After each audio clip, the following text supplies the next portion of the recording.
now I gotta go. No, I don't want to switch. I need to go let everyone know that I am live. Alright. At everyone. We're live. Post that. Yes, send it now. And then I need to publish this. Yes. Alrighty then. Give me just one moment, everybody, to let everyone else know that I am alive. Actually, I can probably move this down. There we go. Move this down just one bit. You may notice there's no farmer on the screen. That is on purpose. I am doing some finagling of things behind the scenes, and this is as good as I can make it look before tonight. That's what happens when you plan having a whole week to do stuff, and then you get sick, so you cannot do that stuff. I am just behind on everything. Just absolutely knackered. Lego, assemble! Hello, Susie. Welcome to the stream. Welcome. Let's see, Creative Corner. I'm streaming. That interests anyone. There we go. Let's see here. They're doing an event, so I'm not going to bother them about that. But I can post the promos in Allegro's chat. I think Volshock is cool with me posting it. This is my first time posting my thing on Volshock, so that should be fine. And that should be good. Okay, alright, okay. How are you doing today, Susie? I am exhausted. We spent the whole day out and about. Just the whole fucking day out and about. And I'm beat. It is hot. My body was not ready. But alas. Alright. And now we just wait for a little bit. And we'll go ahead and get started. Just another minute or two. See if anyone shows up. Honestly, I fully expect everyone to be over at Aya's. So I don't expect anyone to, like, show up. Besides the occasional straggler. Which is fine. Hello, Hacked Memories. Thank you so much for the hydrate.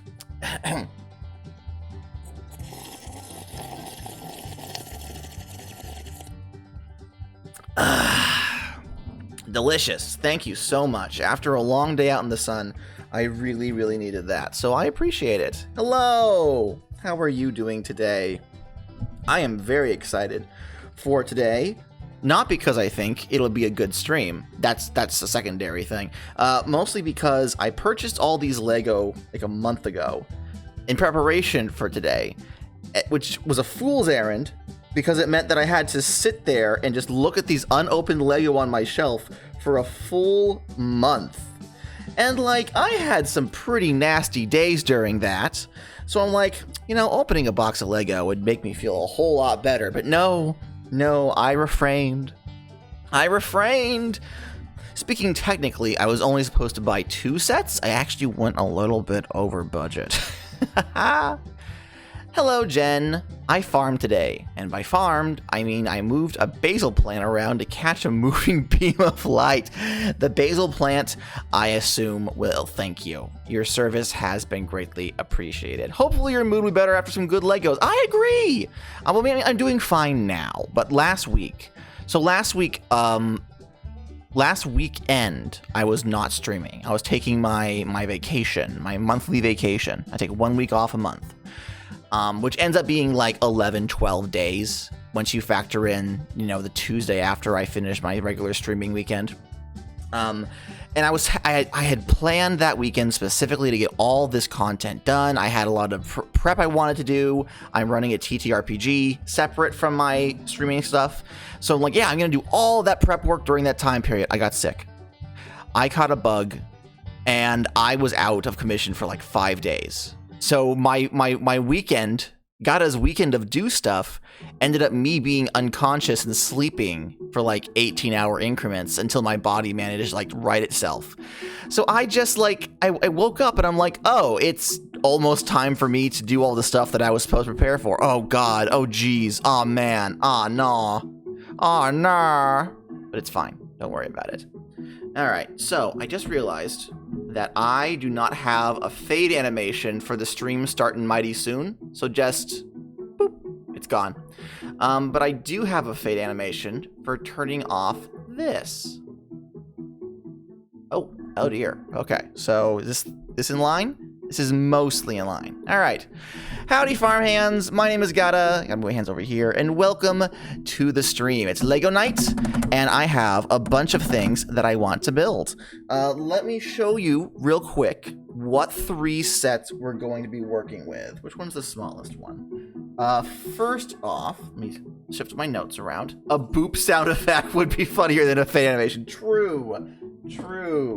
So we have 3 sets today, all of them from the Lego City theme. Oh no. Oh, that's flipped. Why is that flipped? Hold on, I can fix this. Transform, flip horizontal rather. There we go, much better.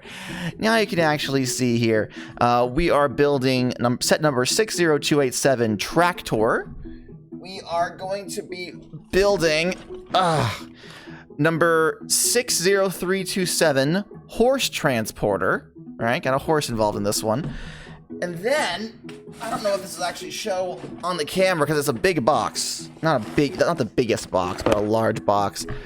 Number 60345 Farmers Market Van. All of these are in the city theme. Only one of them is technically in the farm sub theme. The rest are in the great vehicles sub theme, but all of them are vaguely farmish, so I didn't feel bad about adding them in. Hi, Neon. Hello, Hellcaster. Welcome to the stream. For a minute there, I didn't recognize who you were. I'm like, wait a minute, hold on, I know Caster. What the fuck? So I just went with like, what's the closest thing to a nickname I can give him real quick? Oh, to be a great vehicle. Yeah, no, I have these sets. I have my notes. I have some fun trivia and stuff to tell you about the sets as we build them. And I guess we'll just hop right into it. All of these sets I ended up getting on sale. All of these sets are from the, well, let me show you the back of this set first. You can see these are the play features. You can see how it shows you like, oh, you can lift the truck up and down. You can put stuff in it, move it left and right. There's a bunny and a carrot, and look at how much stuff it can carry. This is great. This is just great. I keep trying to center it, and it's not where I think the center is going to be. Can I move? Let me move the. No, then from the camera frame. It's fine. Don't worry about it. Yeah, all of these I actually ended up getting on sale, at least 20% sale. One of the things that I have learned from paying attention to the AFOL community, the adult fans of Lego, as they call themselves, AFOL community, is that they are always on the lookout for a deal. Lego is so ridiculously overpriced these days that even like a mere 5% off sends people into a fucking tizzy. So let's go ahead and pop this open and let's dump out what's inside. We got the shovel for the front. We have all these bags. Oh, amazing. All right. And oh, look at the size of these wheels. These are fucking huge. Oh my God. I burped there for a second, pardon me. Let's move these off to the side. We have, what, 3 bags?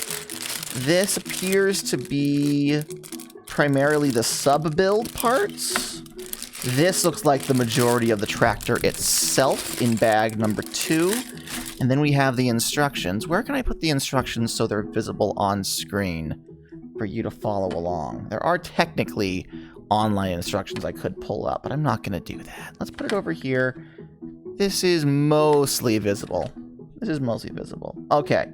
Oh, I see. So bag 1 is not a sub build. It's like the main engine, whereas bag 2 is the driver's seat and the wheels and this is the name for this. I know there's a name for this, and it's not shovel, but I can't think of it right now. All right.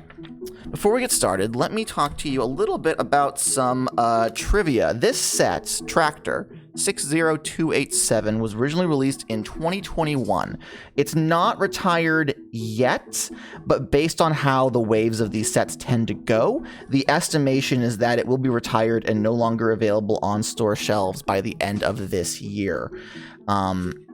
I got this on Amazon for 20% off, which is not bad. If I had waited, it probably could have dropped down to 25%.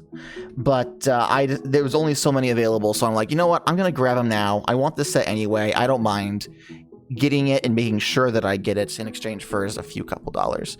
It was only like 15 something, I think. The retail price for this set is around $20, $19.99. However, the aftermarket currently has it a little more valuable than that, so people are snapping it up. It's only slightly more valuable. Once a set actually retires, there's something called a post-retirement bump in value, where because it is retired, it is freshly not available on shelves, there's always a rush of people who waited to the last second and missed out their chance, and they're like, oh shit, now I'm going to spend whatever I want to get it, whatever I have to in order to get this set, and they do. And then the value kind of like peters out over time. Let's see here. And I'm going to keep this in this little mini bag over here for the time being. So its current value is around $21 to $23 on the aftermarket, assuming they're not doubling the price and marking it up like crazy. But the current value, if you buy it on Lego.com, is only 20 bucks. Let's see. We have some interesting parts to point out, and none of them appear to be in this bag. So we'll get to those when we get to the... Oh, actually, no, here's one. Here's one part that I wanted to show off to you in particular. Where's the camera actually at? It's here. So this here, red apple piece, okay? A number of Lego's food items actually don't originate in basic Lego system sets. So whenever I see like a banana or something in a set, I'm like, ooh, there's gonna be a story behind this one. This apple printed or cast in this specific red color actually was originally made back in 1999. Not this one, but specifically, but this mold in this color originally started being produced back in 1999 for Lego's Belleville sets, which was their attempt to break into the Barbie market. What's really interesting, and I mentioned this last month on Lego Night, is how many of the accessories from those old Belleville sets are still in circulation because they technically work with regular Lego sets. The carrot, which we'll see in the small bag here, is also originally from Belleville, which is fascinating. We'll also get a chance later on in the stream to talk about another series of girl-themed sets Lego did during the 70s and then again in the 90s called Scala or Scala. We'll get to that. Don't worry about it. But we have got some interesting pieces here. So let's go ahead and get started on actually building this bad boy. All right, step one. They want us to make this small child. We can probably do that easy peasy. We'll start here with her torso and add the legs. I actually was looking at, I look at each of the pieces' histories individually, trying to find cool to talk about. This Lego girl is using the short Lego legs that they use for like fantasy dwarves or, in this case, small children. I actually looked back and said, why did they make these in the first place? What was the use of these?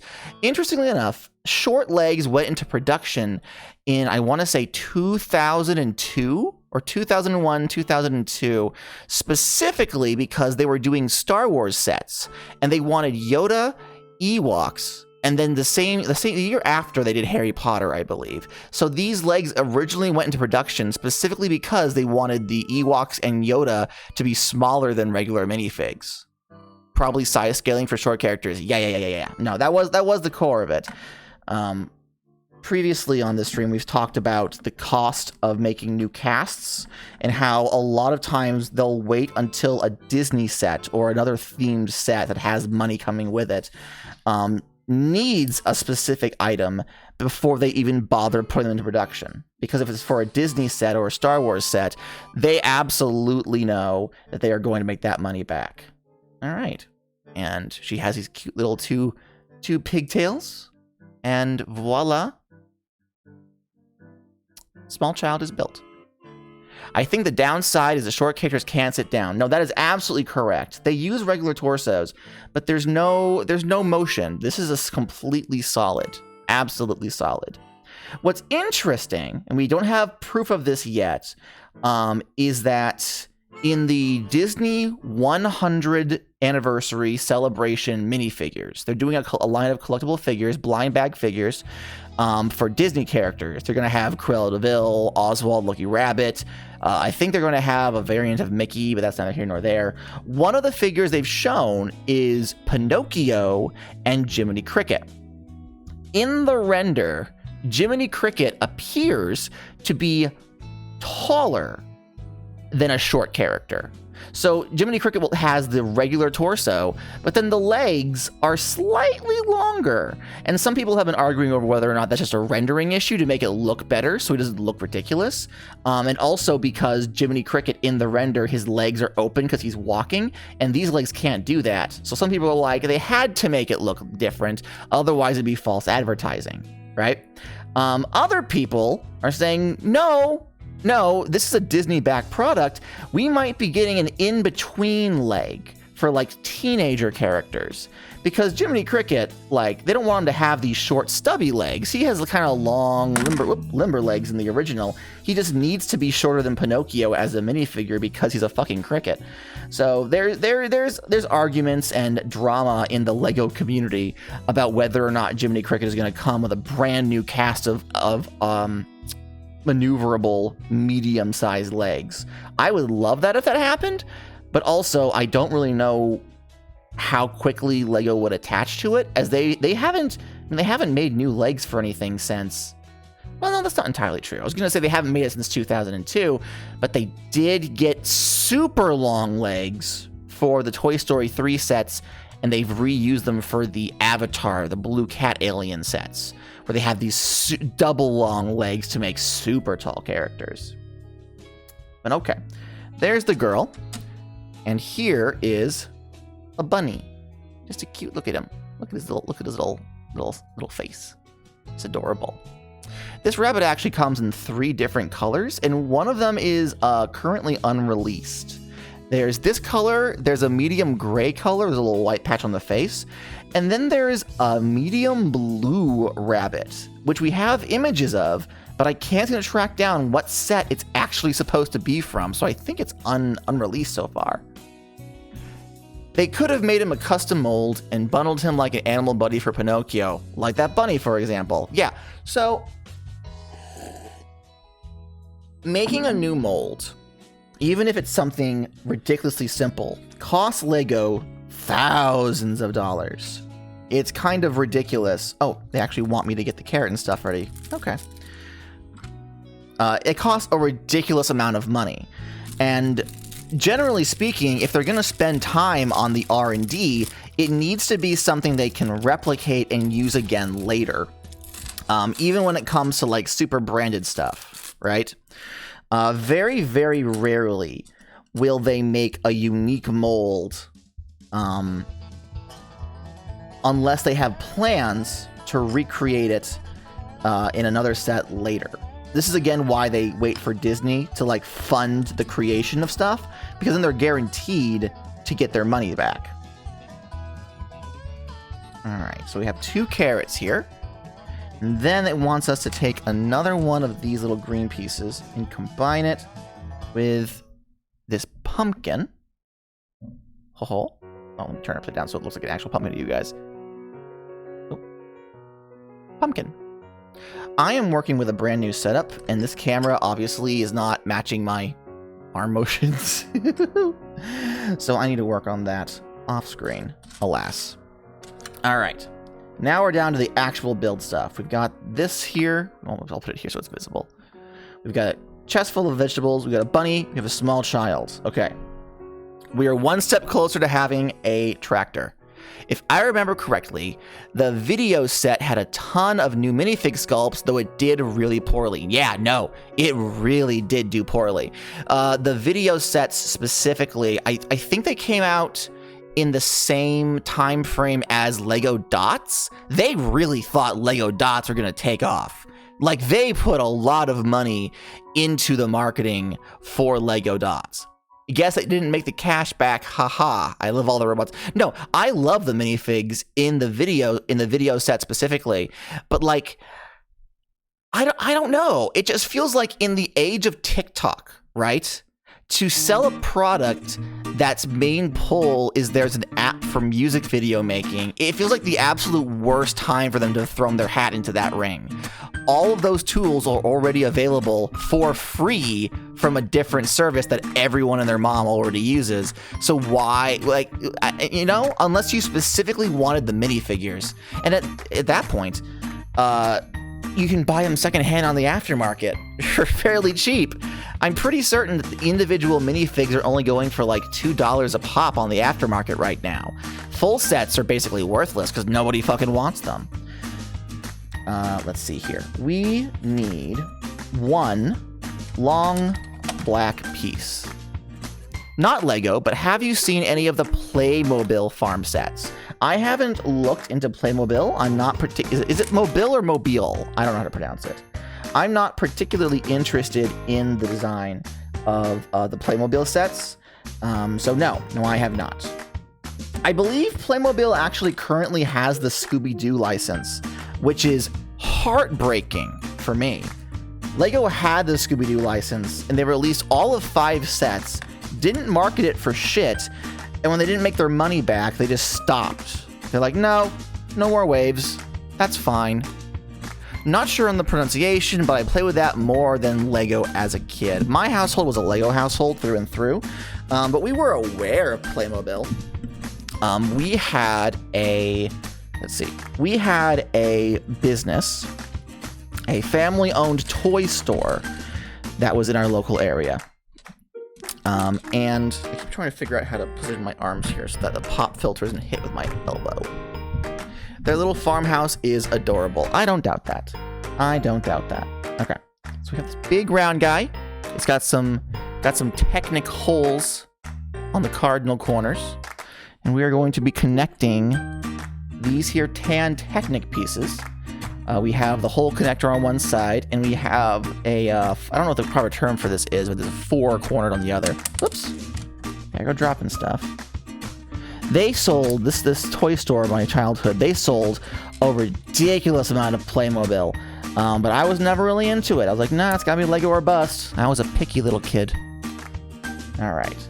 Now, according to this, we want to set this specifically here, attached to the back. And I'm assuming this is where our big wheels are going to attach. Alright. Now, we need two 2x2 bricks. 2 black 2x2 bricks. Do we have 2x2 bricks? Hold on a minute. Are they full bricks or are they slabs? We have this one textured black slab, which I don't know if you can see that. Oh, well, you can't because the camera's down here. I don't know if you can see that, but there's this weird texturing, these lines along the side. So that wants to be in the center here. Is it trying to tell me to use these dark bluish gray bricks? They look more black in the instructions, but these are the only solid bricks we have. So for now, I'm going to assume that is what they want. So we put one there. Put one here. And then we put this here. Okay. And this appears to be what it wants me to do. You can definitely do more with Lego. Oh, absolutely. Absolutely. Of course, now the competitors to Lego's market are getting they're getting a little antsy. They're getting a little cheeky. Lego actually lost a lawsuit fairly recently, in the last couple of years, to this actual circumference of their studs. So now it's perfectly legal for third parties to make their own plastic bricks that connect with Lego and market them as being compatible with most major brands, right? So pretty much anyone can make, air quotes, Lego these days. And some of the stuff that I've been seeing pop up is actually pretty nice looking. Mega Bloks in particular, I believe, completely dumped whatever it was they were doing to immediately switch over to a Lego compatible style. Like, Mega Bloks were always kind of compatible with Lego, but now that they have the legal rights to the specific circumference, they're like, nah, fuck it. Absolutely fuck it. Time to start my pastel glitter blocks company. Hey, man. Hey, if you want to give it a shot, I'm not going to tell you no. All right. So these pieces are actually new to me. We have what appears to be, it has the distance of a proper block, like not a full block actually. Is it a full block? No, it is a full block. They have the height of a full block, but one side of it is a plate. So we can, and because it's elevated ever so slightly, we can connect it to a plate below it to make it be flat, which is, I think, fascinating. There we are. But also, you can then put another plate in the center to level it all out. And now these holes are slightly offset. Normally, in order to have a hole at this level, you'd have to have had a plate. Let's just pretend this is a plate, yeah? A plate connected underneath in order to make them be stable. But now, we can just attach it to the single plate and call it good. Mega Bloks had some SpongeBob sets, and they're less restricted, maybe even more better with the figure design.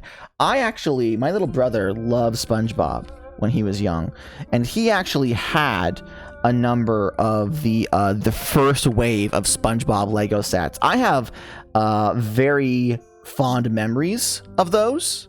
I liked the look of them in Lego personally. That's not everyone's cup of tea.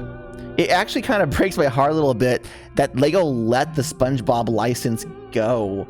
They seem to do that. If a license doesn't immediately sell gangbusters or doesn't sell itself, they just say, fuck it, and they get rid of it. The sets just seem simpler depending on it, I think. Some are a bunch of figures plus a background. That feels like they're just barely using the license. All right. This is actually another piece that I am not familiar with. They're getting real funky with the block and plate combinations. Back in my day of 2001, you'd need 3 different pieces to make this shape, and even then it wouldn't be quite the same. But this wants us to put one on one side, and then do I have another one? I do have another one up here, and then one on the other. Okay. So far this is what we're working with. Oh. Did you know that Lego had official Avatar: The Last Airbender sets at one point? I didn't know that until the year of our Lord 2023. Apparently, they got the license from Nickelodeon to make Avatar: The Last Airbender sets. They didn't get around to releasing any until the final season aired on TV, and even then, the sets were only focused on season 1. So, they sold season 1 sets at the end of the franchise. Well, we didn't know that Korra was coming yet. So, at the end of the whole series, and they only focused on content from the original season because they just took their time making it, I guess. And by the time that wave was released, Avatar was over with, and they were like, well, we're not going to bother making more sets for a show that isn't actively airing. Like, what the fuck were you thinking? What the fuck were you thinking? All right. Step 13. We want 2 of these long red pieces. These are 2 long red plates. How many studs is this? 1, 2, 3, 4, 5, 6, 7, 8, 9, 10 whole studs. Amazing. And we want to just cover everything we currently have. All right. I can live with that. I'm sorry if I keep hitting the mic. It's keep going bong for you guys. I have completely rearranged my desk. I'm actually, you can't tell this because of how the camera is, but I am actually on the completely opposite side of my L-shaped desk. My computer and all my screens have been moved from the right-hand side to the left. Specifically so that I can have it all in. I've rearranged everything. I actually have my 2 monitors are over on that side of the screen, and one is actually above the other. Previously, they were side by side. So, it's kind of a new and strange change for me. So thank you for your patience, and sorry if I keep hitting the mic. I'll figure it out. Lego Mario is so weird. Like, I'd be content with figures. I didn't expect them to go the direction they went. Neither did I. But also, if you think about it, it's Nintendo. Nintendo has always done whatever the fuck they felt like. As much as I don't agree with the direction of Lego Mario, it is the most Nintendo that Lego could have made, right? Like, they definitely have the spirits of the company they're working with. Alright, now next I want one of these light gray handlebar pieces, and I'm going to be putting it on the back of the vehicle but facing inwards. Okay, so far I barely understand what's happening. Stuff is happening, but I barely understand it. Now it wants me to take this 2x6 long blue piece and put it right behind that. I'm still holding out hope that they will eventually go back and make actual Mario minifigures. But they've put so much effort into the Mario stuff they've made so far that I can't imagine. If they had done one wave, realized it wasn't going to work, and then switched over to minifigures, then that would have been great. But now we're too far in. Now it's sunk cost fallacy. They're going to be riding this till the cows come home, regardless of how it sells. What's really upsetting is that the sales figures of Lego Mario are completely and totally skewed, right? As far as I can tell, kids aren't seriously playing with these. Kids aren't seriously going out and be like, Mom, I want a new booster pack to my Mario level. Like, kids will play with them like once or twice and then put them up on a shelf to look at. Like, they're basically amiibos. They're buildable amiibos just for display. The actual play function is not what's interesting to the market demographic. However, because it is Mario, scalpers are fucking picking it up at a ridiculous speed. Like, you can't get a hold of this shit. The more rare ones, I'm trying to think. One of the minifig sets, one of the like enemy sets, is so rare they're not even being sold on Bricklink right now because like no one's selling them. The amount of stuff from 2020 now is amazing. The Luigi's Mansion sets, enemies like the Crowbar, Reznar's, Brambles reference, some Yoshi stuff, and now we're getting Donkey Kong. Yeah, no, they are 100% all in on this concept. There's no going back. No matter how much you or I may want it, there is no going back. You guys want to know what these are called? You want to know what these are called? Okay. So, like, this is a regular... Here, let me work this around. This is a regular Lego brick, right? It's a 2 tall 1x1, or 1x2 rather, okay? But then on one side of it, they have these extra studs, these extra hollow studs. I don't know what the anagram actually stands for, but these are called snot bricks. S-N-O-T. I don't know what exactly it stands for. I probably should have found out before telling you this little factoid. But just know, these are called snot bricks. Because normally, Lego bricks, right? The studs are always facing upwards. So you can only build up and only build out by connecting on top and having those things go over. Snot bricks, on the other hand, connect to studs the way you would expect. There are studs on the top, but there are also studs on the side, so you can do stuff like this, where we take a tile and put it on the side of a build as opposed to just on the top. I don't know when they started like seriously investing in these, but this is just a normal thing with the community now, and I'm like, wow, I'm so old. I don't understand any of this shit. All right, let's see, what's next? Step 21, we need 2 of these white snot bricks to go directly in front of the tan snot bricks. There we are. Oh, I see what this is doing. So on this one, we have these red curved tiles, okay? I believe what is happening here is these snot bricks, it wants us to create the visual image of a like a rounded wheel bed, which I think is interesting. It wants me to do the same on the other side. So let's rotate this around and put this on the other side as well. That's not really as sturdy as I would like it to be. I went to push the tile on, the whole thing came loose. But we'll probably put something on top of this in a second just to make it more sturdy. Hi, Tegan. Welcome to the stream. We're building a tractor and talking about LEGO's missed opportunities with various licenses. All right. Oh, you know what? Speak of the devil. Immediately afterwards, it wants me to put...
Oh wow, now it's a party. We can't have a stream without Tony Morgan. Hi, Tegan. Oh, my voice is actually back. Welcome back. What I was trying to express to you is that this brick has lines on each side of it, but it's not really visible because it's black. This side, they go horizontally. If you rotate it around, the lines go vertically. So we need to put it like so the vertical lines are showing out. I can't believe you would show up to my stream where I have no VTuber and just my hands as a visual on the screen and take away my voice. What the fuck? What the actual fuck, Tegan? Okay. So now, on this side specifically, it wants us to put this ladder piece, which I think is very interesting, this ladder piece here. And it wants us to put this clear tile, this clear 2x1 tile. We want to put it one over here, and then the clear tile goes behind it. There we are. So this is how they get up into the tractor. Why did I leave it up then? I had 91,000 points. Listen! Listen! Listen. All right, step 25. And the last one of these marked black pieces. Once again, the horizontal tiles need to be facing out. Goes on top of that clear tile. And then behind it, it wants me to put this 2x3 tile in white. So now this is all lined up. And I think this is as well. Did I get that right? Yeah. So now all of this is lined up properly.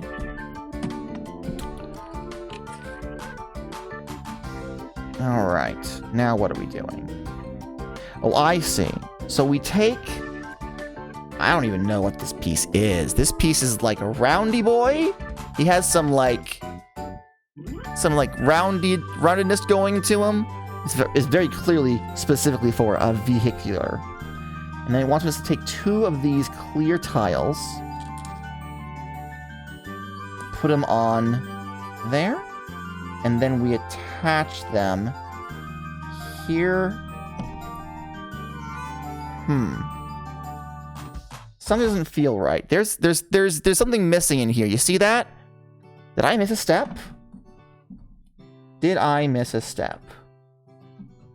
No, according to step 25, there should be no block here. I don't know if I like that. What does that... Do they want the studs to be visible on the front? There's supposed to be a gap. I don't like it, but okay. If that's what they say they want, you bet something else comes in. I don't know. I don't know about that. All right, next step, 27. We want 2 more of these red boys with the holes in them.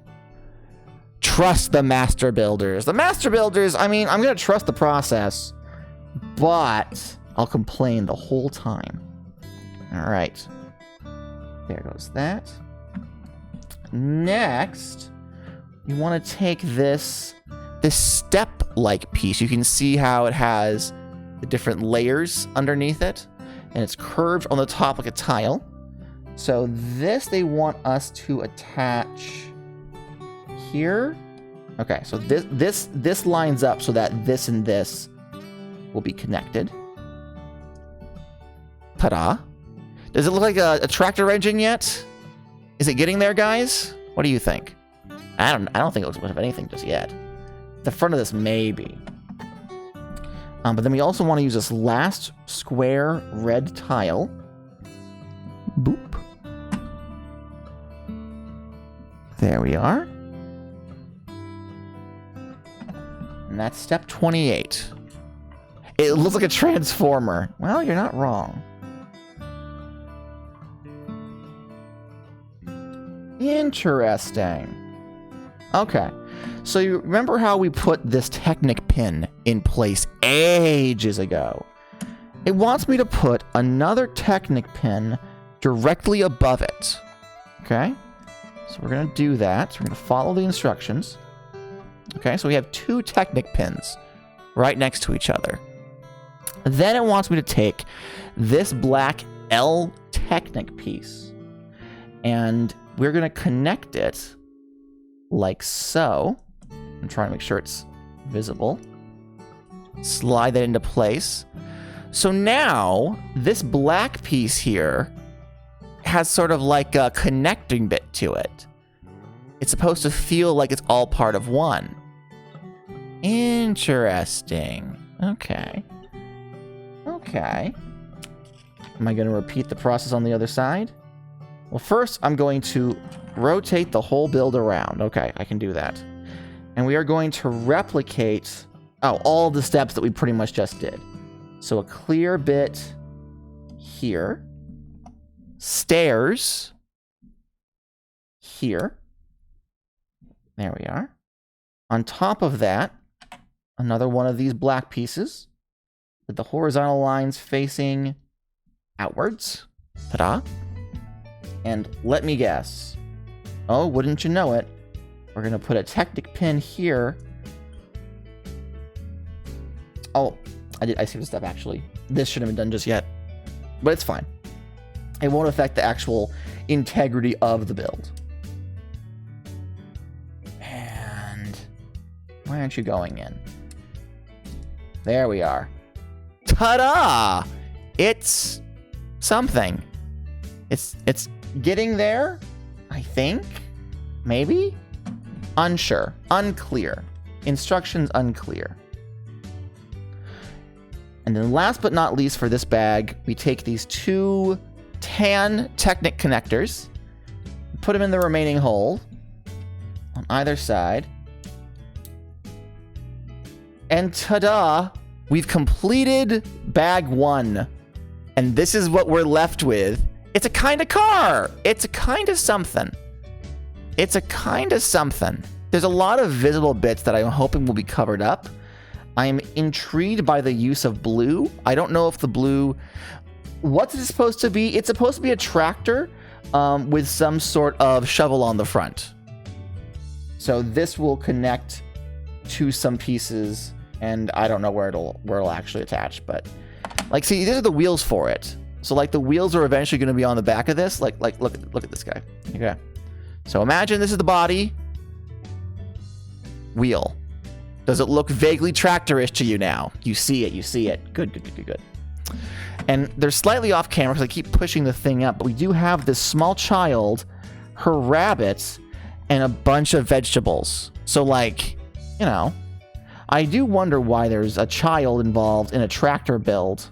Small children should not be around such machinery. But a small child, what will they do? All right, let's put her hair, move all this stuff back out of the way. All right, now, time for bag 2. Children drive tractors all the time, Gata. You're a farmer. You should know that. We're not supposed to. It's dangerous. It's dangerous for the children. There's a couple of chillins in my local area. We live out in the woods. And they drive a golf cart all over the place. And normally I'm like, you know, it's a golf cart. They can't go very fast. It's a straight road. It's probably fine, even if it isn't illegal. These kids fucking joyride on that thing. They're like fucking Tokyo drifting at the age of 10 in a golf cart. And I'm like, where are your parents? Where the fuck are your parents? You are going to get yourself killed. I am all ready to mom these kids. And they're like, no, you're a stranger. Don't talk to us. So, alas. If they die, it won't be on my conscience. I'd do what I could. All right. So now that we've opened bag 2, I do have a couple of interesting parts to show you. Let me start by showing you just the vaguely interesting part, right? So this hairpiece, all right, this hairpiece in particular is called reddish brown swept back wavy tousled hair. That is the official name for this piece. Okay? Now, why is this interesting aside from having a stupid long name, right?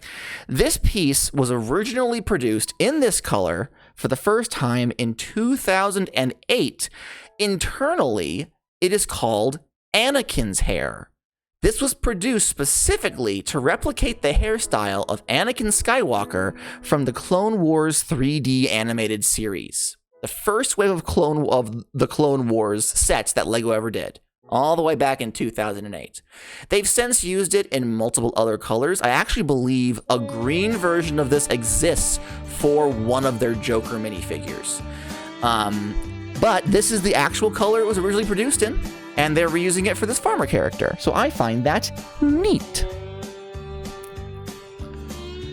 The other thing is, we're actually going to get to this right now as we're making this guy. So we have these basic green pants, but then we have this shirt. This shirt is the only piece that is exclusive to this set. This shirt has never been sold in any other set. But there's a massive asterisk to that, okay? So this shirt is called the red plaid shirt with green stitched overalls.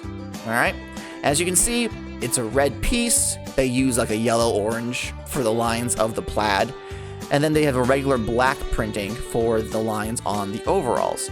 This is unique, however, it's technically a remake of a much older piece, which is identical, except that the yellow lines are for some reason made with blue. They made a plaid red shirt and used blue to mark out the lines on it. So while this is internally considered a completely different piece because the printing is different, it is graphically almost the same thing with a minor color swap. As of this set's release in 2021 till now, no other set has used this. So there you go. The cool thing and unfortunate thing about unique pieces like that is that if I have one in a set, I'm like, oh boy, this is the only time it's ever been used. It also means that I can't just go buy a bunch more of them if I really, really like it. Also, this guy has double printing on the face. It's not new or anything. This guy's been around since I want to say 2018. Oh, it's a little tight, so I can't rotate it. That's really tight, actually. Okay, I guess I'm rotating the whole guy then. And look at him, he's smiling! Yay! And then we'll give him his hair. Bada bing, bada boom. We have a little farmer tractor guy. Now the next bit, these are supposed to replicate bales of hay, I believe. This is the same piece as the black pieces we used in the tractor build itself. They're just a half block with a bunch of these creases on the side. And they want us to take 2 of these, attach them together, and then use these tan tiles. Boop. And voila, we have hay bales? Question mark? Let's see. So where are you displaying all these sets when you're done assembling them? Do you have like a Lego Field standee? Currently, all the sets that I have built are on a bookshelf. I believe I have actually taken pictures of them and posted them on Twitter. The intent is to eventually combine all of these sets into something of a display. I'm still considering how to go about that. Right now, I'm focused on collecting the sets in the lines that I want, so I have like the official Lego sets before I start doing custom work. There's a bunch of custom builds for filling out a farm. Lots of custom trees. There are designs for making your own like riverbanks, so that I can eventually start taking these Lego nights for the construction of custom stuff, not just existing sets. But for the first 3 or so nights, I want to focus on official sets, you know.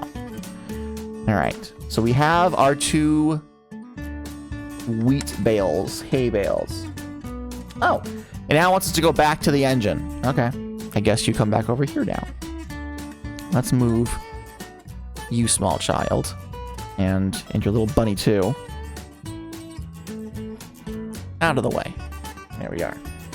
All right, let's move these up. Boom. Ta-da. Step 36. We want to take a full block of the dark bluish gray.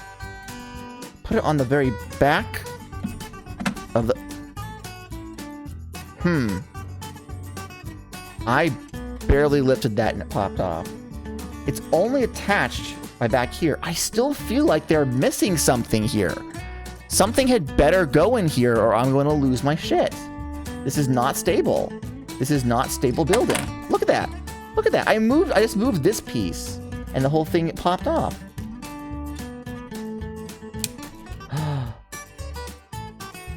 I just didn't press down on it right. They do connect. Oh my gosh, they do connect. Oh, who was I to doubt the master builders?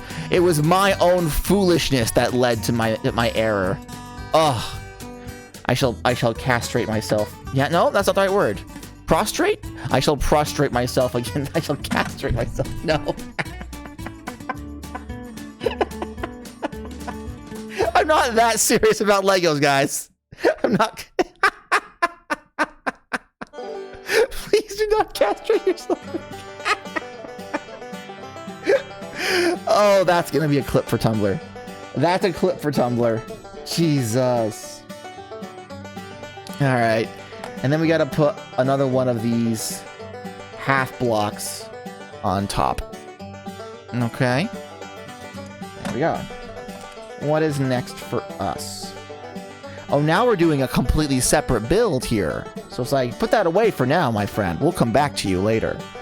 We're gonna start with this tile, which appears to be a regular black tile, except for it has a little extra snot section attached to one side. So we're gonna start with this. And I think we're gonna break into the small bag because we want some of these tiny doodads. Some of these teeny tiny doodads. I'm trying to be very careful not to explode the bag. There we are. There we are. Alright. So what we need are these pieces. These are very tiny. What can I attach them to so they're more visible? Let's attach it. The tile won't help us at all. Let's actually just attach it to this. You know what? Why not? So these are single stud tiles, right? Except they have a angle to them. So they're little triangulars, right?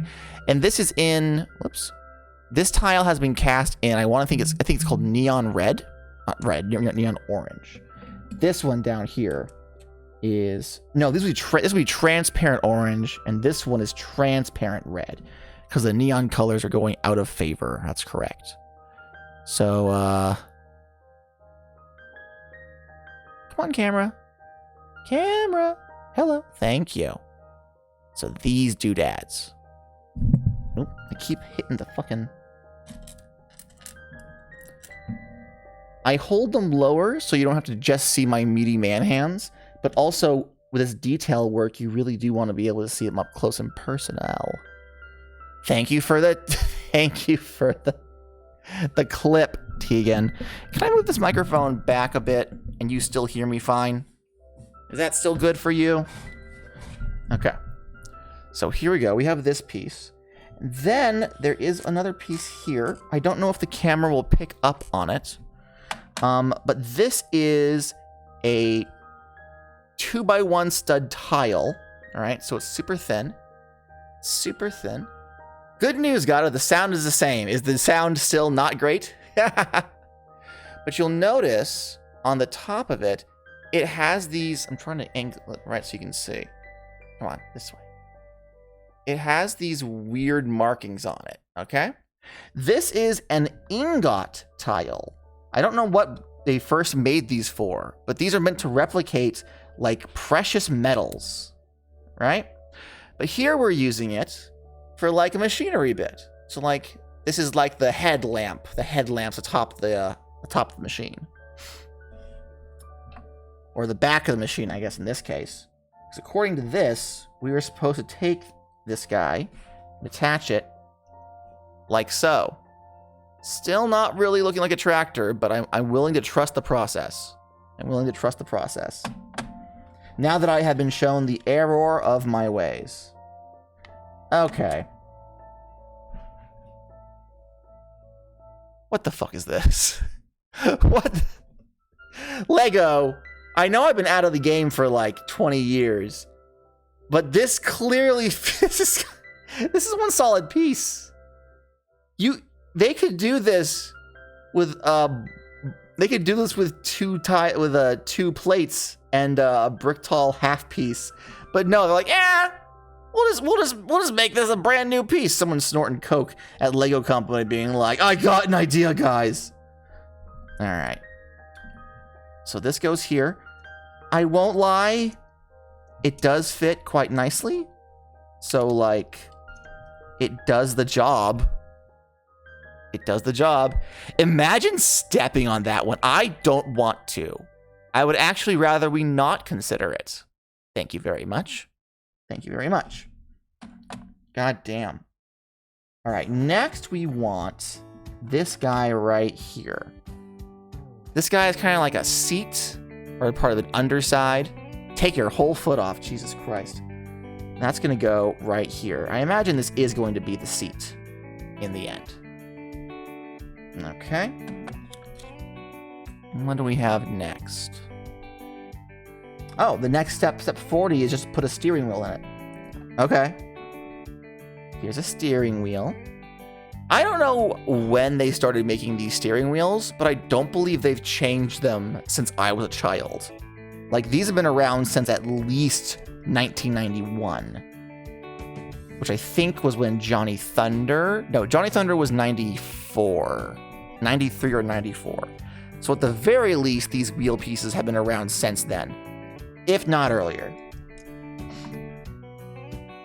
All right. And on step 41, we take one of these clear plastic pieces, which is meant to simulate a windshield, and we pop it in front of that. It's a little tight in a way I wasn't expecting. I imagined it would have. I imagine they would have put it in the builds earlier in the steps than they did. But then also putting the wheel in while this thing is here probably would have been a bitch. So, you know. All right. So let's see. Now we need 2 of these clear tiles, these 2x1 tiles, and we do have 2 of them. And we also are going to need these 2 blue slope pieces, like so. The slopes, supposedly, the front of the slopes, the tapered bits, are to attach here. And then, again, this is kind of tight, kind of precise. There we go. The back of the tile, the back of the block does not attach to anything. Not a big fan of that. So I'm hoping this clear piece goes here. I'm hoping they're immediately going to cover this area up to make it more stable. There we go. There's that. And another clear piece goes right here. Boop. Alrighty then. It's coming along. It's looking more tractor-ish. The juxtaposition of the blue pieces and the red pieces are interesting to me, and I'm wondering why that was. When we were first building this section here, and we had this long blue piece and this blue tile, I assumed this was going to get covered up, so they wouldn't be visible anyway.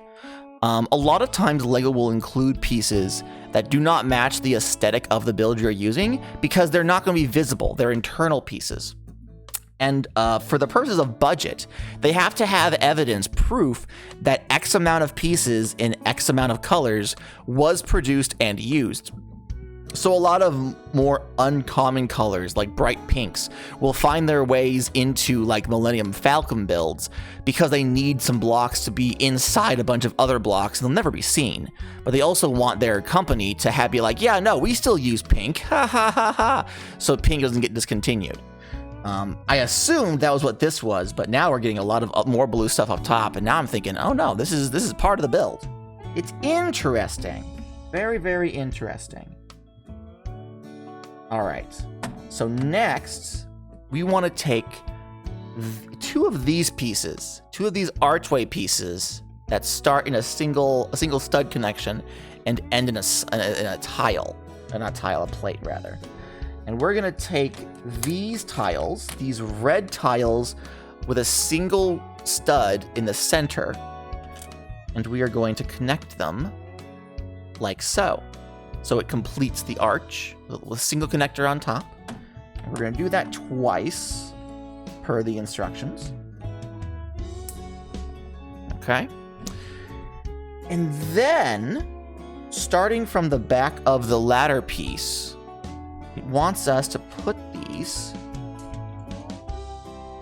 like so. And these should, yes, like so. And around here, do the exact same thing.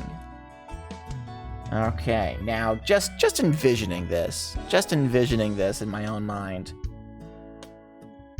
Yeah, that looks right. Yeah, that looks good, actually. I like that. I like that a lot. It's all coming together. All right. Now, this wants me to find a tile piece. Here we are. A tile piece that is mostly tile, but has 2 studs on either side of it. You see that? It's mostly a tile, except for when it isn't. Ho ho. That is going to go into the back section, like so. Pop it up here. Okay. Now, what on earth is it trying to make us do? What? It wants us to stack another one of these clear pieces on top of the last clear piece.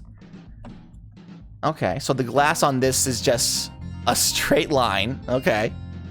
And then for a back window, we're gonna turn this glass piece, this clear piece, has an angle to it for a windshield kind of vibe. We're gonna turn it backwards and connect it like this. That's an interesting shape they're giving us. That's a very interesting shape. Do modern tractors look like this? All right, now we're taking a little break from the main engine to make some headlights for it. We're gonna start with this, starts with a single 1x2 black plate, but there's a snot, which is 1x4, attached to the side. We're gonna start with this, and we're gonna get some of these round, clear studs, these round, clear circles here. Pop them on either end to simulate headlights, I guess. I don't think they had these when I was a kid. I think we were still using, so like these are tiles, right? They're clear single stud tiles. Back in my day, the only single stud plates we had another stud connector attached to it. We didn't have like these properly smooth single pieces. So this is interesting to me. Another one of those ingots. Another one of those black ingots. Pop it on. Ta-da. And this attaches to the front like so. Okay. And then on either side, we are going to get, this is a plate, a 2x1 plate, but it has a ratchet connector. So I'm going to skip a step just to show you how the ratchet connectors in Legos work. You can't really see it, but this side has a, this side has a whole bunch of teeth, right? And it connects in here. Oops.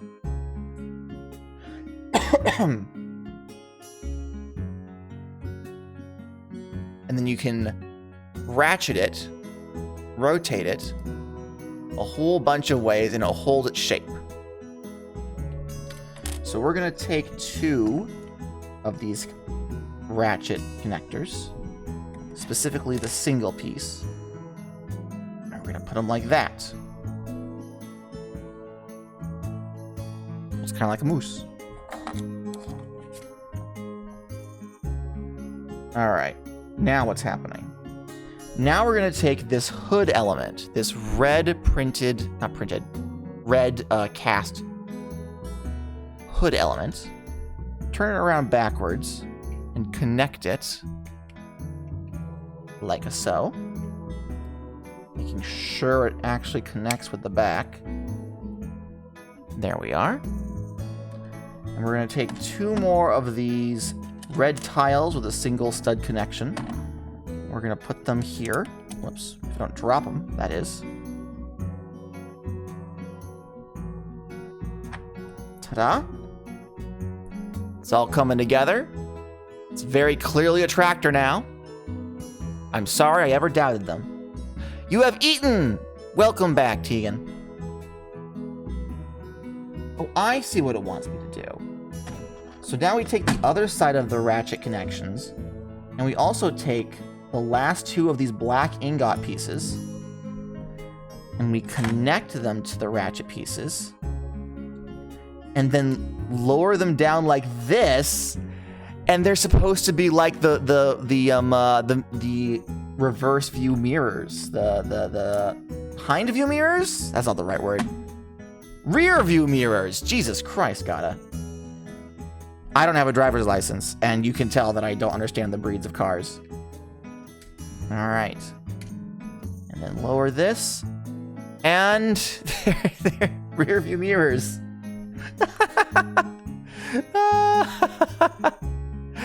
The breeds of cars. Yep, nope. I said what I said. I said what I said, and I stand by it. I have to stand by it. I can't very well drive by it. All right. So now on this side, we're gonna take, now this is closer to what I'm used to. This is a single stud piece with a stud connector on both top and bottom, but now there's a hole through this. This is completely hollow. So we're gonna connect that stud piece to this tile's single connection right here.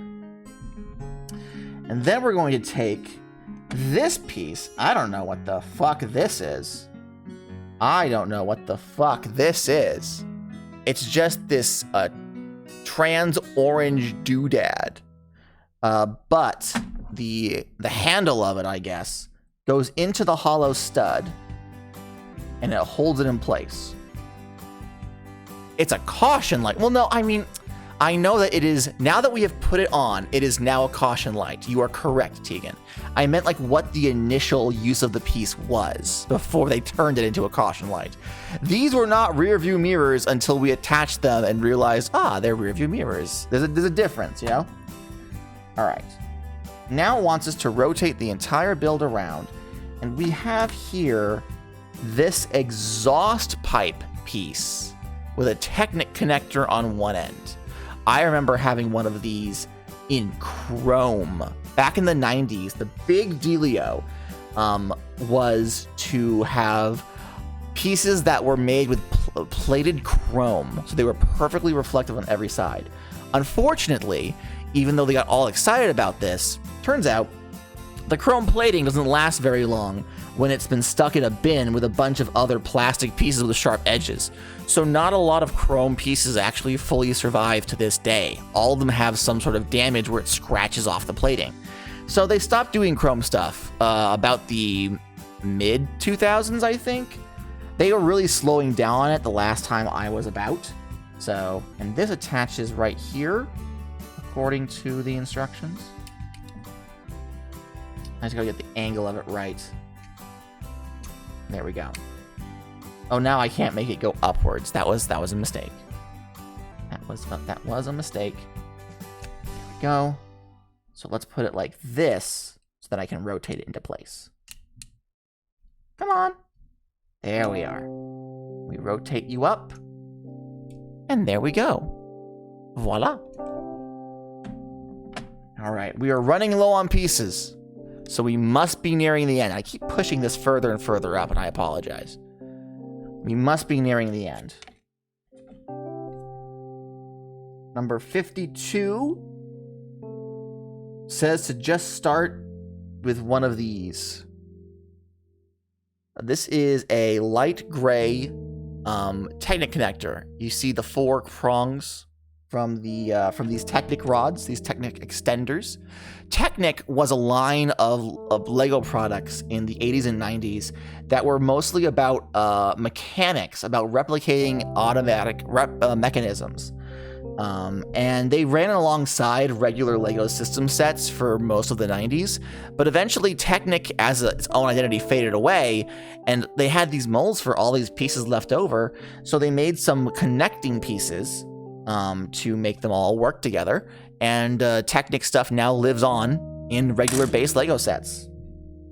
But no, actually, we are going to want to take this guy, and in his little schnozzle, we're going to go ahead and put this extender rod. There we are, and it snaps into place. Oh. We are then going to take... Oh, this piece is interesting. So this is a double length Technic connector on one end, and on the other we have a normal length 4-pin Technic connector. So we're going to, according to the instructions, going to take this guy. We're going to take the 4-pin and connect it in here. So now we have this double length regular Technic pin connector attached to this. So it's going to be like that, right? The 4-pin connectors are when they don't want something to move. The rounded connectors are when they want like so. All right. The next piece, so we want this little bracket. This has a round Technic connector in the center, but on each side, each arm has a 4-pin connector for a bit of an interesting, awkward angle connection. And we are going to attach it to this, aiming in a downwards motion. Okay, like so. And then last but not least, we are going to put the blue 4-pin connector in here, which will leave us with a blue rounded connector at the end. And then according to this, we're going to connect it right here. So let's... Okay.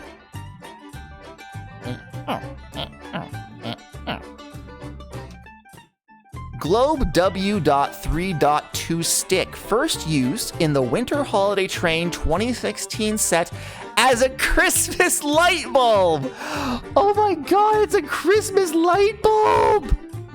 Oh, amazing. Oh, the spirit of Christmas is always with us, guys. Merry Christmas, everyone. Christmas is alive and well in April, apparently. Listen, Christmas is always alive and well in my heart. What are you talking about? Oh my god, Tegan. I am being so good. I am behaving so well and not spending all of my disposable income on buying the Christmas Village Lego sets. There are so many of them, and they are so cute, and I want them all, but I am refraining. I will let myself buy one Christmas set when it comes out this year, and that's gonna be it. Unless something's on sale, but I doubt they'll ever be on sale. I am refraining because these bitches, right? One of the sets is a gingerbread house, right? And it was like $120 on retail, which big set makes sense. Christmas special, whatever. It costs double that. It's like $300 something on the aftermarket right now. And I'm like, but also you should consider doing that because you deserve a Lego Christmas Village. My plan is to buy the Christmas villages, right? And build them as intended for Christmas, but then take them apart and rebuild them so they're the same structure, but we remove the decorations and the snow and stuff. So they're a regular house until next Christmas when I decorate my village again for Christmas. That's my long-term plan. My short-term plan is to first get all the farming sets because that's content. All right. Now we're doing the exact same thing but for the opposite arm. So we just want to make sure we start with this guy. Start with this guy. Get the rod extender. Put that into place. Then on this side this time, we're going to put this 4-prong connector with the longer round connector. Okay. We're going to take that awkward angle connector and put it here. And then I imagine, yes, we'll use this remaining blue connector piece, pop it in here. Now we're going to take our tractor, rotate it like so, and pop you in here. There we go. Now it does look a little weird at the moment, but we're going to be doing some doodads to connect up to the bucket, I imagine. Oh, I see how this is going to work. So, we start off with this 1x6 dark gray tile. And we have here some tiles that have Technic round connectors melded onto them, or cast onto them. So we're going to put one on either side, like so.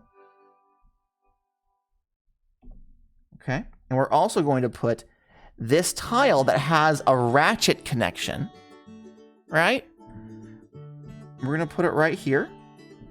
And then for stability's sake, we are going to take this tile and cover up all of these studs. So now this ratchet is sandwiched between this tile and this plate. And it's going to be nice and sturdy. And then according to this, we now need to line up this doodad with the... Can I put you like so? I can put you like so. Oh. We want to line these guys up with these connectors here. And we want to make sure that we get them both at the exact same time, or it's going to be uneven. What did I say? Gotta get them both in at the same time, or it's going to be uneven. Actually, hold on. It might be easier if I remove these from the rods. Snap these into place, because these require a snapping motion, right? Then I just have to take the 4 connectors and make sure they slide on right. That was so much easier. That was so much easier. Okay. So now it goes. All right, what's the next step? Dare I ask? Oh, it is, in fact, to connect the bucket, which has a ratchet joint on the back of it. So we shall connect you like so, my friend. So now the bucket itself has its own motion, and then the arms raise and lower it as needed. How cool is that? How cool is that? And the best part is, well, not the best part, is that because of these pieces here, the bucket will actually, this thing will actually bump into it and prevent it from going down too low, which I think is neato. Neato burrito. All right. Now they want us to start working on the wheels. The main bulk of the machine seems to have already been built. This is almost complete from the looks of it. So now I want to take these, these and the rubber wheel pieces. Hey, James Dusk, welcome to the stream. We're building Lego. Well, right now we're, let's see, do I push this further in? I don't know if I do. I don't believe I do. I think this is just how that works. We're building Lego. We're building a tractor. How are you doing today, my friend? I hope you're having a good day. Oh, no, actually, I do think...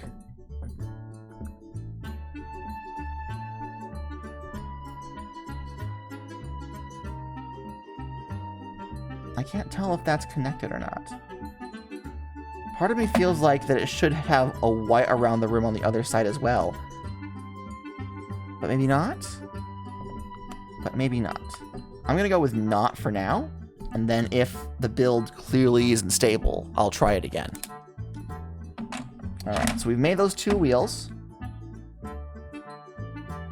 And they say, attach them. Well, attach them we shall. Okay. So let's pop you on. It's a 4-piece, so I have to make sure it's lined up properly. There we go. Then over here, we'll do the same on this side. Okay. What do you think if Minecraft made bats pets like parrots? I would love that. I like Minecraft bats as design, but as a mob, they're absolutely useless. They barely add anything to the game. Which, like, they were fine when they first came out, but, like, now, no thank you. Alright, we're gonna add these wheels in. Huzzah. And then this one goes in here. Huzzah. And oh, don't tell me. Oh, don't tell me. Yes, they do in fact attach to the front of the tractor.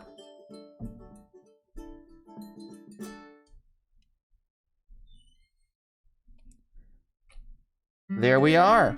And now according to this piece removes fairly easily so that we can take Farmer Guy here. We'll raise his arms a little bit, and then we'll put him into a seated position. We should be able to just lower him down into his seat. It's not quite as stable as I would like it to be. Into his seat. Put the lid back on.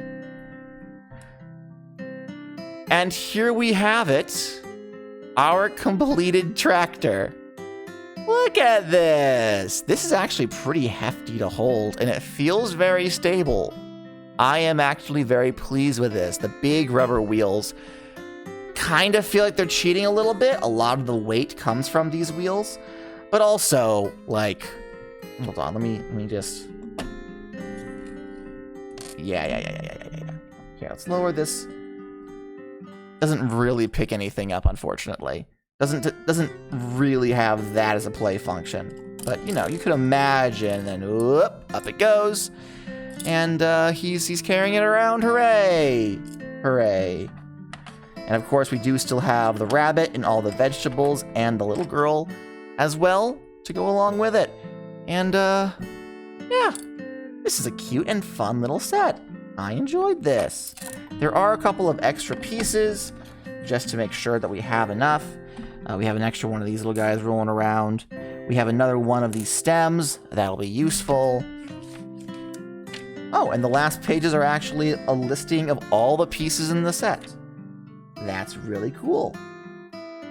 City Adventures from the hit TV series. What? Is there a LEGO City TV show that I'm not aware of? Interesting. Interesting. All right, so that is our first set, and we've been going for an hour and a half. Okay, alrighty then. Let me do a quick stretch, get myself a quick drink, and we'll move on to set number 2. I am going to lift this guy up. We're gonna put these doodads in here, just so they're nice and safe and sound. The bunny can be over here. Little girl can stand on the roof. That's not dangerous at all. And I'm gonna move all of this stuff out of the way, out of visual line of sight. Oh, thank you so much for the hydrate.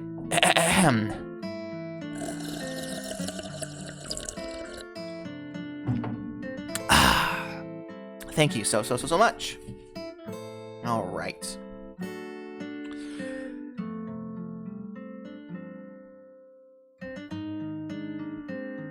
Now, on to our second set of the night. Oh, thank you for the badge. Thank you.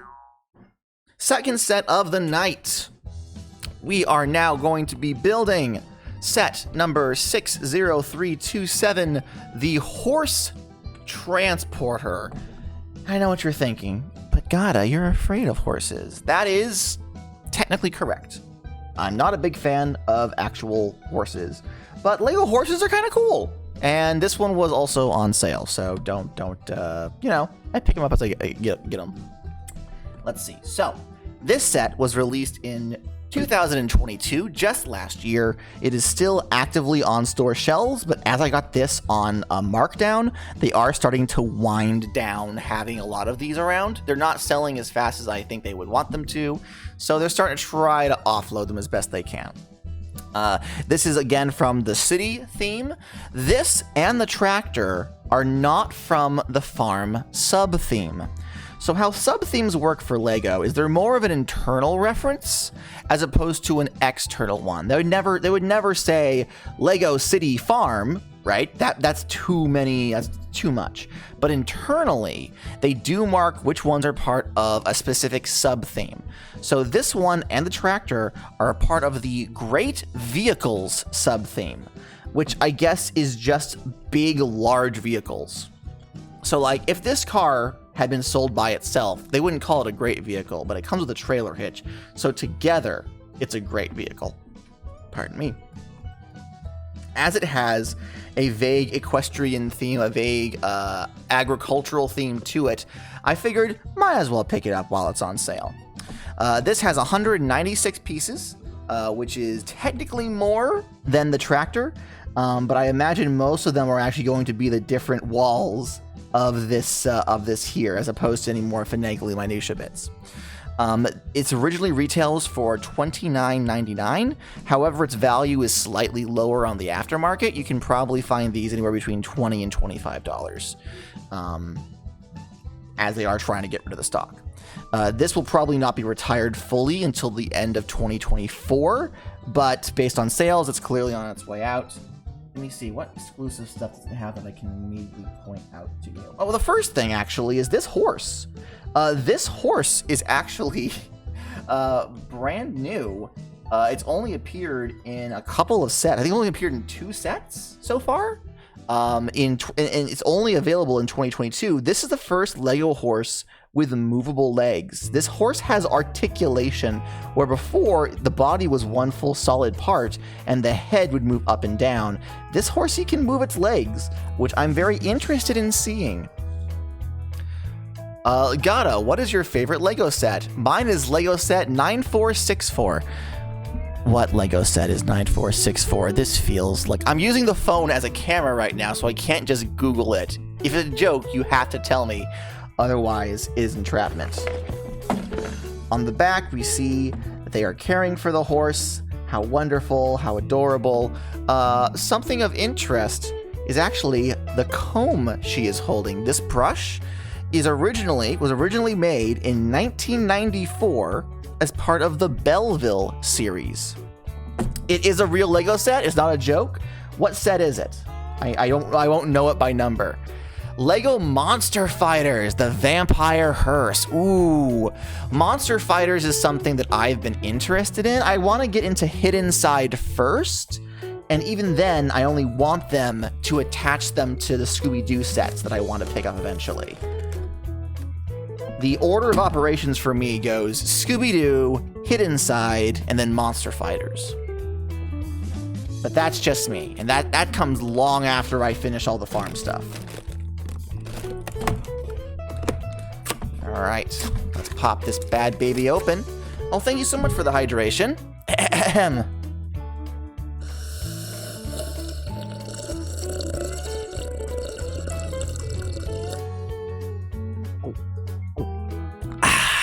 Delicious. Thank you so much.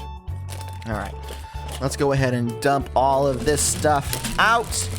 Woo! Oh, there's multiple pieces of paper coming out of that. Okay. Whenever you drink to make the slurp sounds, I worry you aren't actually drinking enough. I will say that I try to go through my entire cup in a single stream, so I probably could be drinking more, but I do properly hydrate before and after streams, do not worry. So, here are the instructions. We'll get to these in a second.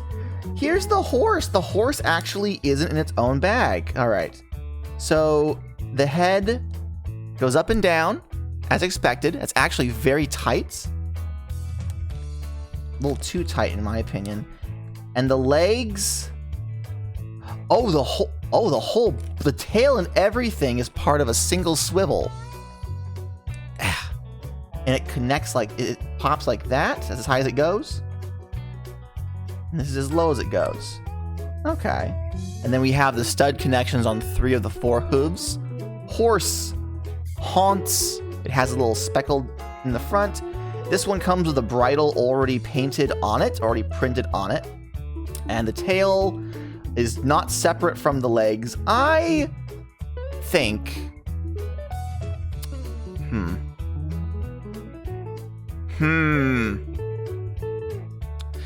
I don't know how I feel about this. I feel that having the ability for the horse to rear up like this is interesting, but I also would have liked... I don't know if this single connection to make the horse kick would really be stable.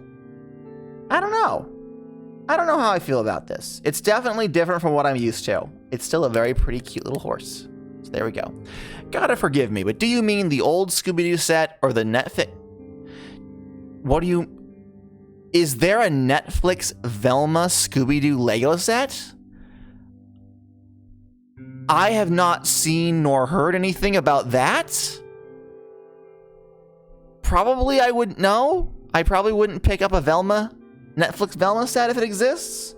I'm specifically talking about the classic Scooby-Doo sets that were released in 2015. All right. Haunts, off to the side. Haunts, you heard they might. Please no. Okay, so there's stickers with this. All right, I thought the sides of the thing were actually printed, but there's not. So we have 2 white stickers to go on the sides of the horse carrier, and then we have a bumper sticker print. Interestingly enough, whenever they do printed bumper stickers, they always put the designer's initials as part of it. So JH, I don't know who JH is, but JH will be the individual who designed this set. That's how they do it. It's very cute, I think. Stickers off to the side. This is... Oh, there's 2 sets of instructions.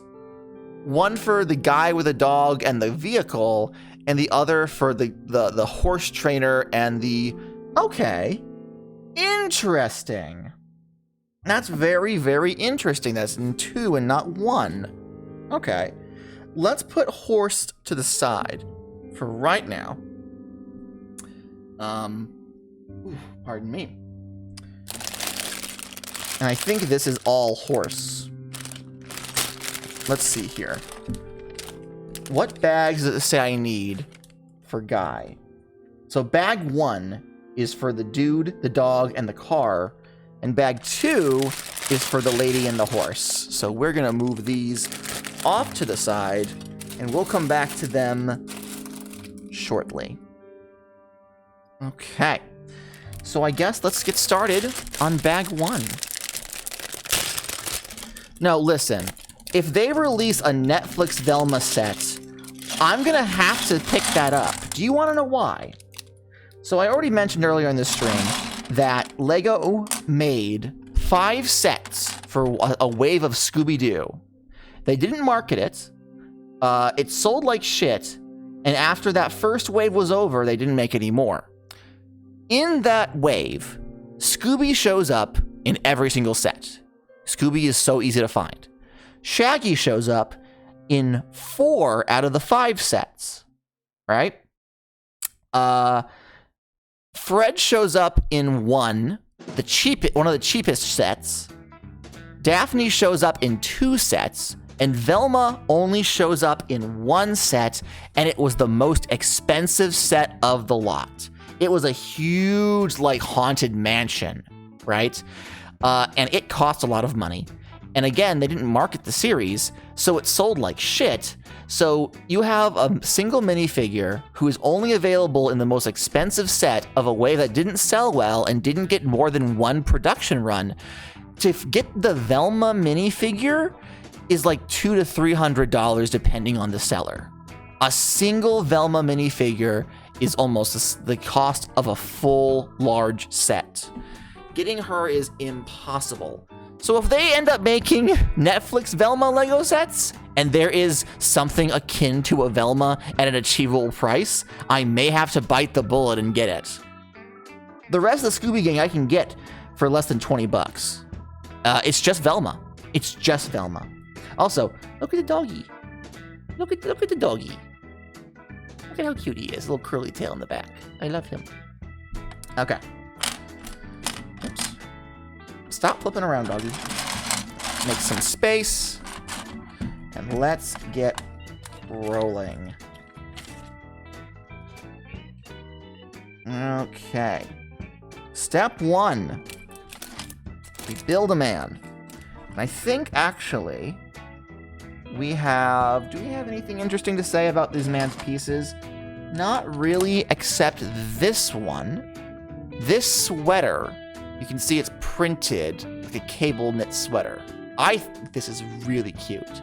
This tan sweater in particular was first used in 2018 for an Ideas set. LEGO Ideas is a system where people from the community can build a set and introduce it, and it has a chance of becoming a real LEGO set. I believe it's Fisherman's Cottage or Fisherman's Hut or something like that. And for that set, they made that shirt piece as one of the characters' shirts.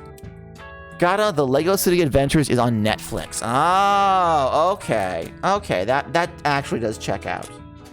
That makes sense to me. All right, put this guy's head on. And put his hair on. And we have a guy. Just a little guy.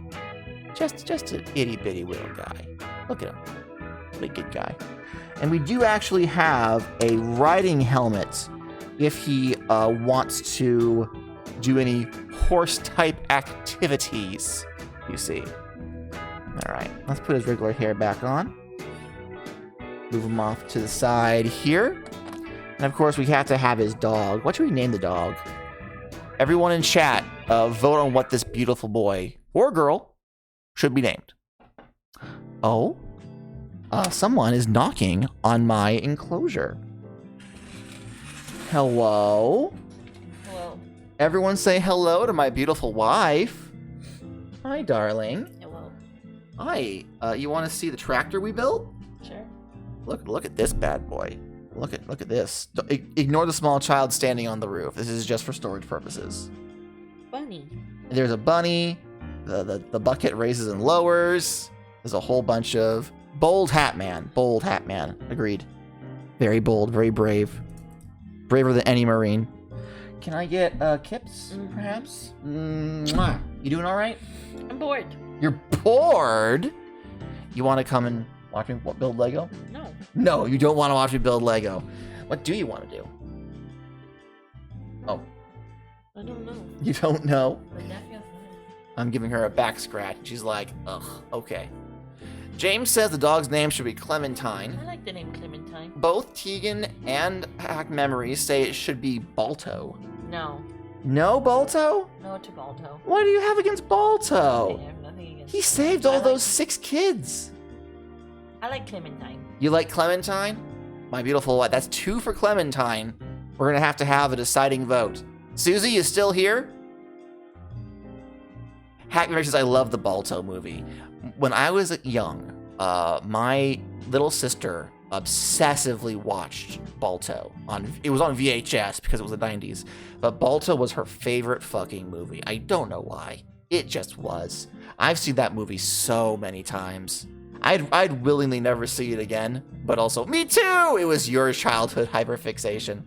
What was mine? What was a film that you wanted to watch over and The over? Aristocats. The And Oliver Aristocats? and Company. And Oliver and Company. Oh, you like them kitty cats, huh? Well, I like cats and dogs. You like cats and dogs. That is true. You've watched your VHS so many times. When they started making sequels, they made 2 Balto sequels that were weird. That were really, really weird. We got them because they were like, oh, it's more Balto. And my little sister will love that. She watched them and she was like, no, these are bad. And went back to watching the VHS and we're like, oh, okay, all right. Oliver and Company and Aristocats were also ones I watched to death. They're good movies. They're good movies. All right, honey, give me a smooch so I can get back to entertaining the masses. Yes. Okay, give me a kiss. Mwah. I love you. I love you very much. Everyone say goodbye to my beautiful wife. Oh, sorry, cat. I scared one. Scared a Puska. All Dogs Go to Heaven is another one I remember. I wasn't allowed to watch All Dogs Go to Heaven because there was a dog Satan, and that was against my family's religion, I guess. But alas, we have another one of these brown crates, and it wants us to put a carrot with a stem, boop, into the crate. Into the crate it goes. Along with this hairbrush, which again I mentioned was originally made as a Belleville prop, which I think is interesting. We'll pop that in here, and we'll move the whole crate over to here, because that's it. That's the whole section done. We did it, everyone. We are master builders. We are, in fact, Lego maniacs. All right, let's clear a space for us to work on this vehicle. We start with another one of these 2x10 long black plates. Boop. And we also have one of these ball connector plates that we're going to attach onto the back. This seems very familiar so far. I could be wrong, but I feel like we've done this before. Next, they want us to use one of these light bluish gray axle pieces. You can see they have like the Technic connectors on either side. And they want us to put it directly behind the piece we just put down. Okay. Followed by a red grill tile. As you can see, Oh, as you can see, it is technically a tile, but it has these empty grooves in it to make a grill kind of vibe. Pop that here. Oh. And let's continue on.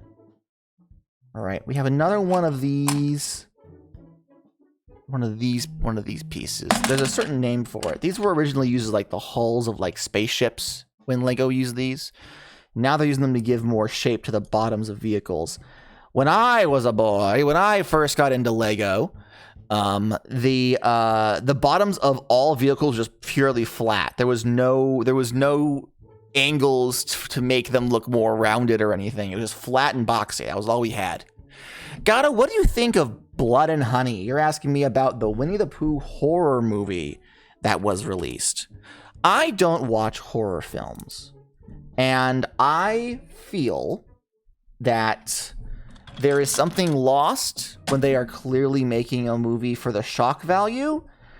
I don't know if it's a good horror movie. It probably isn't. It only exists so that people can talk about there being a Winnie the Pooh horror movie, right?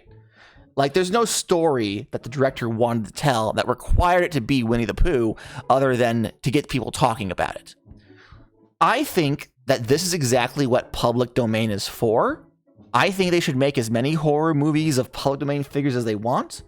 Everyone should be taking Winnie the Pooh and making their own shit with him right now. Like the original Winnie the Pooh, everyone should have their own Pooh content. Simply because we can. He's an important character, regardless of what Disney did with him. And the more stuff that's made with him, the better, even if it's not necessarily for me. All right. Now this is, yes, it is a gray 1x6 plate. And we are going to take 2 of these transparent red pieces and pop them here.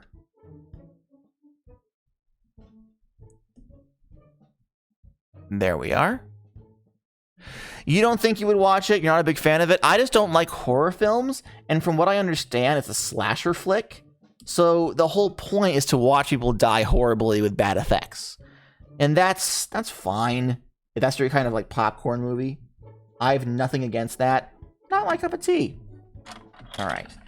Now we're going to take 2 of these 1x10 plates, and we are going to completely cover up all of these studs, every last one of them covered up. Steamboat Willie's Mickey the Mouse will be released to the public next year in 2024. I am so looking forward to that. It's only that version of Mickey Mouse, and even then, there's questions on how much you can do with him. But I am very interested in a version of Michael Mouse being public domain. Like, I don't know what I want to come out of it, but I'm interested. I don't want my childhood nostalgia ruined by that. That's actually what a lot of people have been complaining about, right? How dare they do that to Pooh? My nostalgia is ruined. But like, the point of public domain was always to be that any creative work can be built upon or altered by the public which perceives it. Your Winnie the Pooh still exists. Disney's Winnie the Pooh, everything you remember, those works are not gone by any means. Someone is just building upon them to make something new. And I feel like that should be encouraged. That should be allowed. It doesn't really change anything. As long as they're not forcing you to watch it, you know? Yeah, exactly. At the exact same time that I said that, you typed in, you don't have to watch it, though, in those people's case. Yeah, no. Absolutely. As long as no one's forcing you to watch it. I'm mostly just tired of hearing about it. I heard the initial announcement. I watched the trailer. I was like, no, it's not for me. And now everyone's like, did you hear about the Winnie the Pooh horror movie? Like, I don't care. I already decided I didn't care about it. I like the original Pooh. Actually, when Pooh, the day that Pooh became public domain, I tracked down the documents of the text of the books that are public domain. We still have one Pooh book that is still under copyright, by the way. Tigger is still not public domain. Tigger does not appear as, I think, actually, Pooh Corner as a location is not public domain until next year. The end of next year, the January 1st, 2024. So not all of Pooh is even PD yet. We're working on it, but it's taking some time. We need this 4x1 plate to go here, and then another 4x1 plate to go here. There we are. Also, this year, this January, the last of the Sherlock Holmes books became public domain. That's when Blood and Honey 2 comes out. Tigger's here and he's hungry. No. Oh man, they couldn't making a whole franchise of bad Pooh Bear themed horror films. I wouldn't put it past them. All right, now it says that we want this 2x1 yellow plate to go up here. Okay, and then in line with the back of these two red plates here, we want the other red grill piece. So let's put that there. Okay. It's not really car-like just yet, but I'm trusting the process. I'm trusting the process. All right. We now need one of these dark blue half blocks. And that's going to go on the very back of this white piece here. Then, that's interesting. We need two. Here's one, and here's the other. These are dark blue slanted bricks. So we have all four sides on top. The slant goes upwards.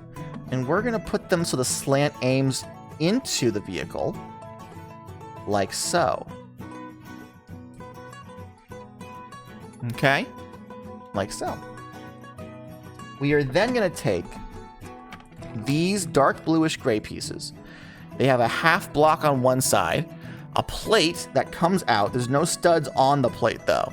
And it gives us these round wheel bed type pieces. So these are going to go here and here. So they are directly over the connector for the wheels.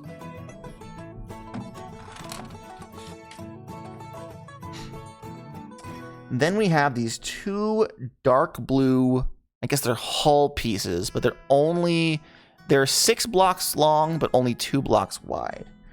We're gonna have 2 of these, and here is where we are going to connect them. So what's interesting, now that I put this on, is that the angle, you can see the clear sections right here. The angle on this side of the hull piece mirrors this backwards angle that we put on. So it creates an interesting vibe. It allows these wheelbases to not have anything poking out from behind them. That's actually really cool. That's actually a really cool building. All right. Next, it says we want to take 2 of these 4x1 dark blue plates, and we're going to put them directly on top of each other, apparently. And we're going to stick them on the outer edge of these hull pieces. And that brings it all into line. It's all a straight line across here, but it still leaves connectors here for something inside the machine. So we're going to replicate that on the opposite side, right here. Here we are. Voila. And let's see, what's next? Now that we have all of this, we're going to take these 2 very long light blue plates. These are 1, 2, 3, 4. These are 1x8 plates. And we are going to connect them like so. According to this, it goes all the way back.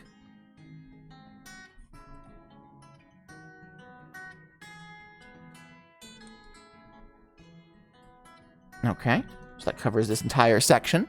And that leaves us with 2 studs right here to connect these ratchet plates, one on each side. And then we put another one over here. Ta-da! Oh, and then step 17, we have a 1x4 blue plate rather. We pop that on the back. There we go. So now the blue goes all the way around the vehicle. And we have 2 more of these connectors, these 2 wheel beds. And we'll put them up here. Ta-da. Alright, this is going faster than the tractor was. This is all very simple. Alright. So now it wants us to take this white snot brick, right? We have the studs on top, and then we have the snots on the side. We put it onto the front. Here we are. And now that we have all of these studs connected, we're going to take this tan plate here with one of my hairs in it. Don't mind that. Tan plate here. And we are going to place it up top. And this will connect all of these pieces together. Seal them all right the heck in. Okay. Now, what is this? Oh, this is going to be the front of the vehicle. So the snots here, we're going to make a whole plate of pieces and rotate it and plop it on the front, and that's going to be the front of the vehicle. All right, let's move you out of the way, and we'll get started. We are going to start with this very interesting looking plate. It looks like a regular 3x2 plate, except you can see molded into it, it has a bunch of these little snot studs attached. That's fascinating. It's raised about a plate above 2. So it has a little extra elevation. We're going to put this down here. We want a 4x1 blue plate, like so, to go directly behind that to even it out.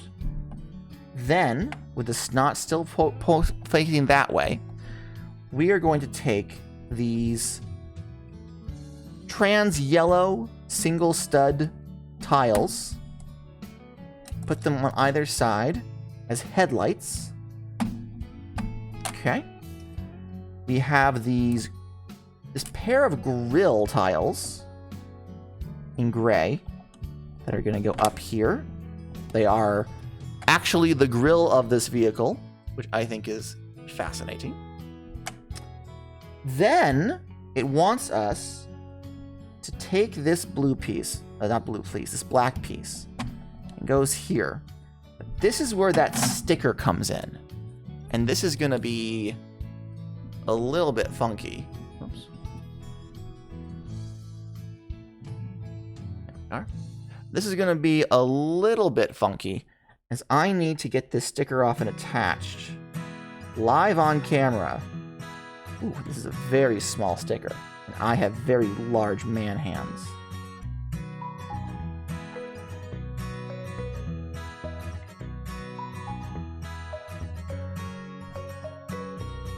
It's mostly centered. It's centered enough that I don't want to redo it. But here we go. Here is the return. That's probably better. Hold on. Can I make it?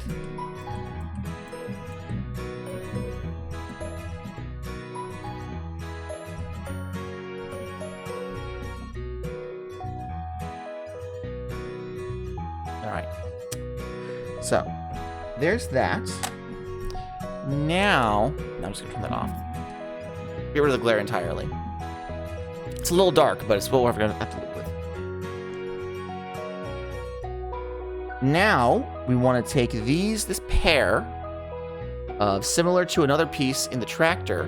It is a curved slope, but it has sort of like this plate-based step-up bits, so that it'll connect to both this stud and this stud. So we're gonna do that right here, like so. And like so. Voila. And this is the front of the vehicle. Now we're going to take that vehicle and we are going to connect it up so that the snot studs up top. Move it over one.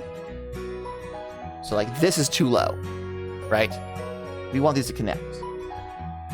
So we are actually going to... Oh no, that is correct. That is correct. All right. So it's going to be slightly a bit too low because it's going to connect to something else in the next step. This is looking like a car. More and more. And it's going to get even more. We have this specially crafted hood panel. Ho ho. We are going to pop it on like so. There we are. Amazing. Put that down. Next, we are going to take a red steering wheel, like this. And we're going to go ahead and put it in the proper position, or I guess in this case, it's smack dab in the center. Only one person can drive this vehicle, and we're not even going to pretend that there's an extra seat here. Sorry, bud.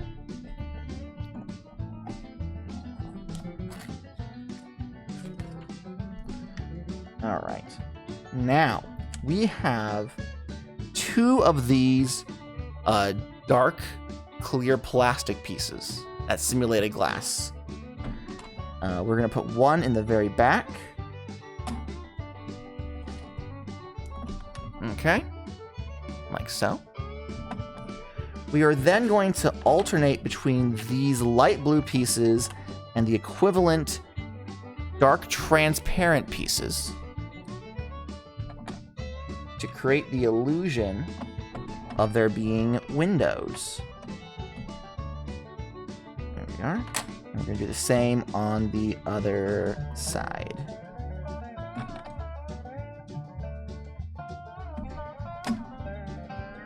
There we are. And before we do anything else, we're going to take the other windshield and pop it on the front. This is looking more and more like an actual vehicle with every brick. We're almost there. We're nearing the end zone. I can smell it. All right.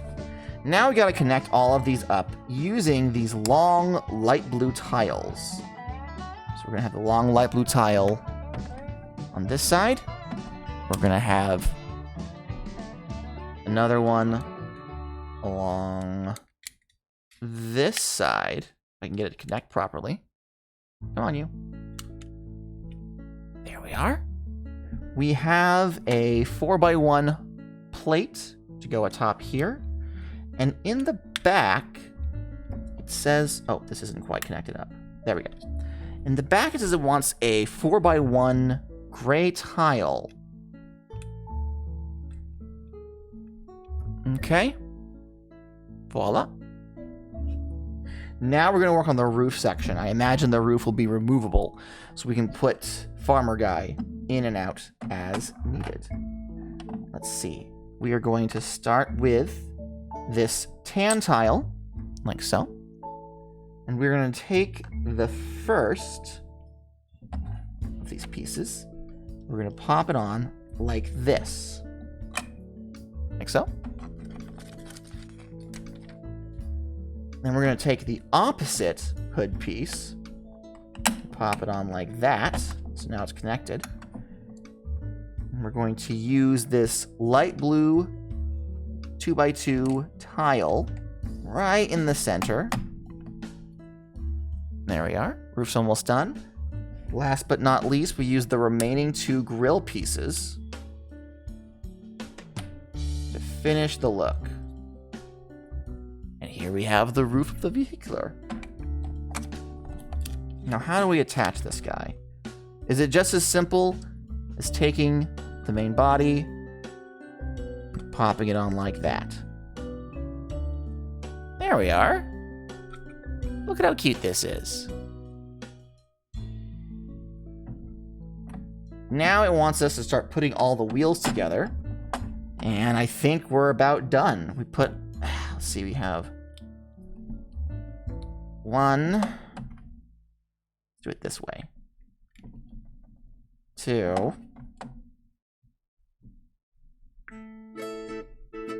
3. And a 4. Here we are, all 4 wheels. They connect on the other side though, so I'll just rotate these. And we pop these on, one after the other, and these go in very smooth.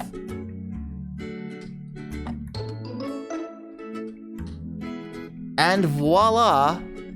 The vehicle is done. The main build of this bag is complete. Pretty hefty, very simple to remove the roof. Grab fella guy here, pop him on down in. I don't know if I can line the darn studs right. And actually, I don't know how does Woofy fit in here? They don't really. Not gonna lie to you, they don't really fit in there. But there is some extra room in the back for you to put other storage and whatnot. Beep beep, I'm a Jeep. Beep beep, I'm a Jeep, baby. Look at it go. Look at it go. Hello, Prince Fonz. Welcome to the stream. Welcome, welcome, welcome. We just finished this part 1 of this 2-part build.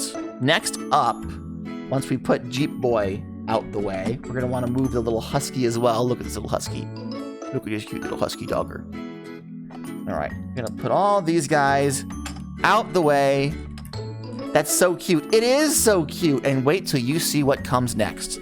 I need to move my chair because I'm realizing I'm overreaching. Because previously I was sitting further back, so I had to overreach. But then my beautiful wife came by and I scooted forward, so I have to make sure I'm in line so you actually see what I'm doing. Ah, look at this guy. So cute. All right, we're gonna put him over here so he's still semi-visible because he's part of this. Whoops, whoa, whoa, whoa. He did not want to park there. Gravity said no. There we go. That's better. Put the dog up there too so you can see him. There we are.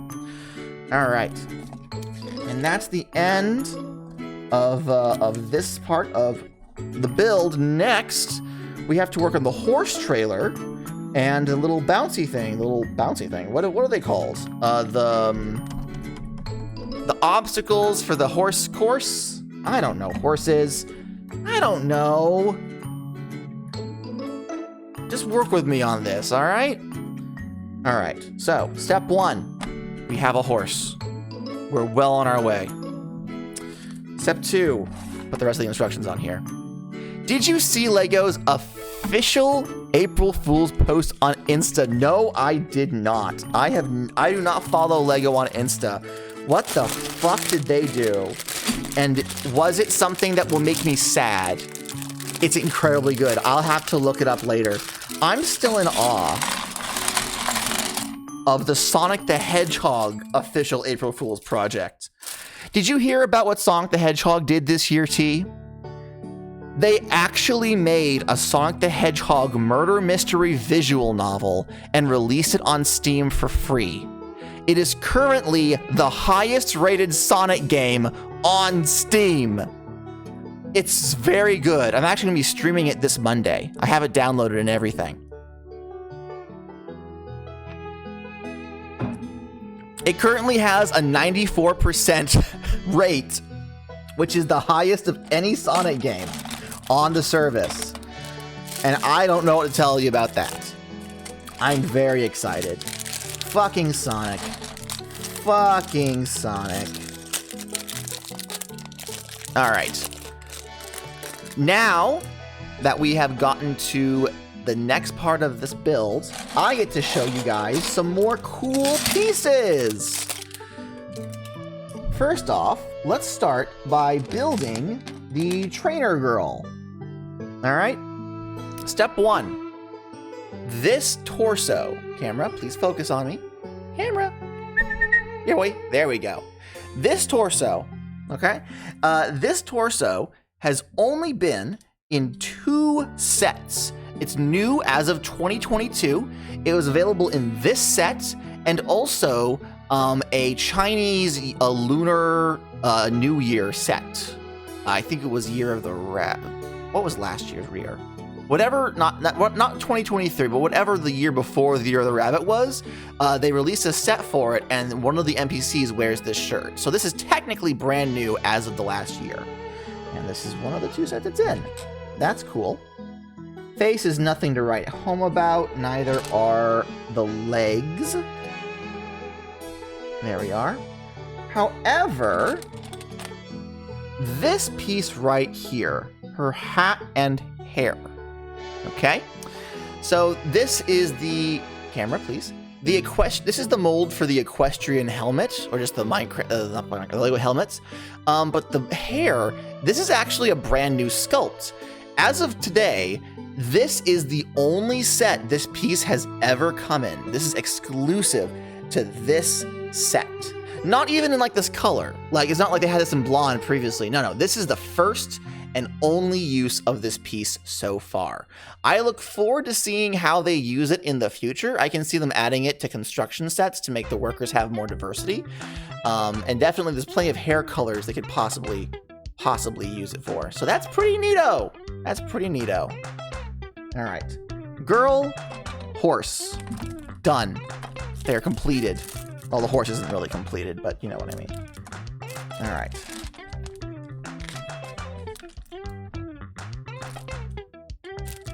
What am I looking at here?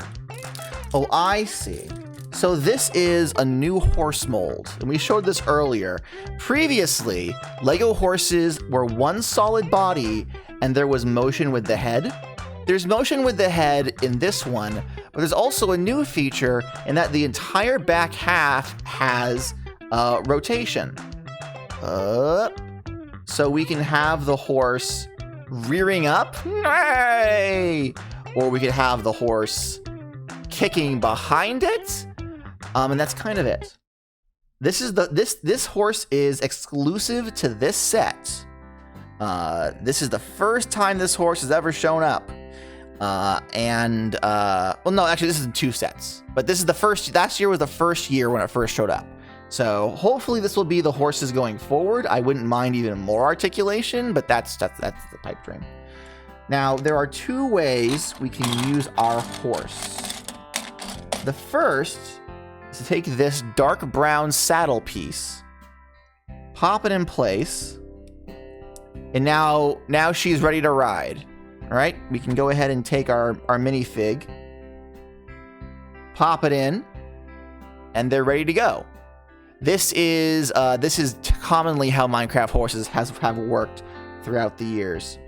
However, come on, up we get. They've also given us some regular pieces, so we can put one down in here. All right, and there's still a gap there. In this bag here, they've given us a single tile that matches the color of Horsey to seal it off, and now it's perfectly smooth. Are you familiar with the artist that uses Legos to create thousands and thousand piece murals? I know that people do use Lego for amazing art pieces, but I do not know of that particular artist of which you speak. All right, first off, we're going to be building the obstacles for this horse, for the horse course. Oh, here's another interesting piece, actually. So this piece right here, right? Oh, you have an ad? Oh, hold on a minute. I'll wait patiently. Actually, I need to get more water. So while the ad is running, I have 30 seconds. Everyone pretend that we were talking about cool stuff, so when T comes back, they think they just missed something. Hold up.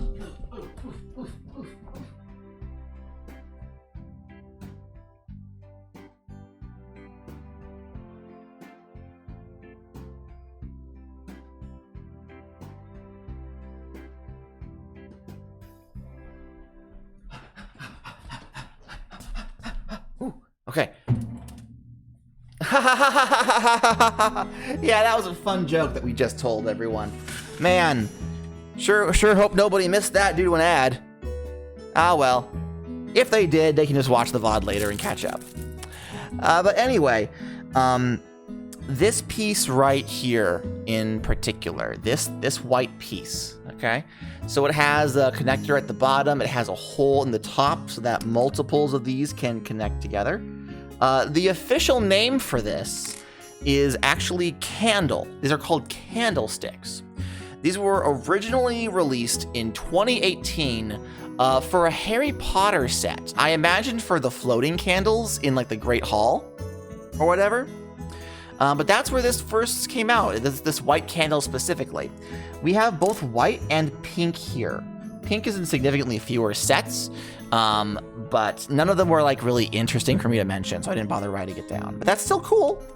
That's still cool. They're still relatively new. We are gonna start our build. Dude, I love when they reuse something completely unrelated for something else. I've been going apeshit over the new Lord of the Rings set. Oh my god, the Lord of the Rings set. I don't even like Lord of the Rings, but that Rivendell set? Holy shit. The roof tiles alone, I'm like, oh man. Oh, that looks so good. Oh, going absolute crazy over it. It is, of course, very expensive. So TikTok's been placing those videos in front of my eyes, and it's just brilliant. Lego on TikTok is great.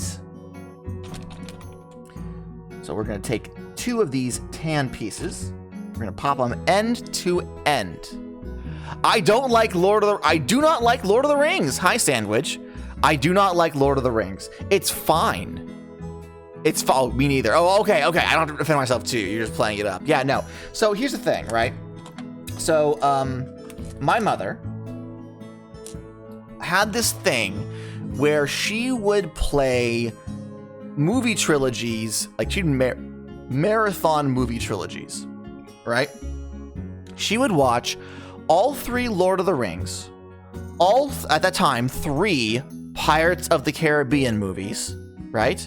And then she would binge all like 5 seasons of Alias, the TV show Alias, okay? When she finished one, it was every night, mind you, every night, 7 days a week, she would watch one of the movies or 2 or 3 of the episodes, depending on where she was at in her binge. And it was constant. Lord of the Rings, Pirates of the Caribbean, all of Alias. Lord of the Rings, Pirates of the Caribbean, all of Alias for years. Occasionally, she would get a box set of another series and swap Alias out, but it never failed.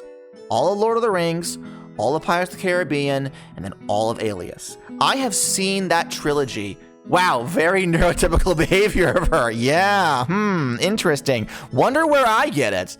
But no, I have seen those movies so many times, I don't care anymore. I'm bored. I'm done.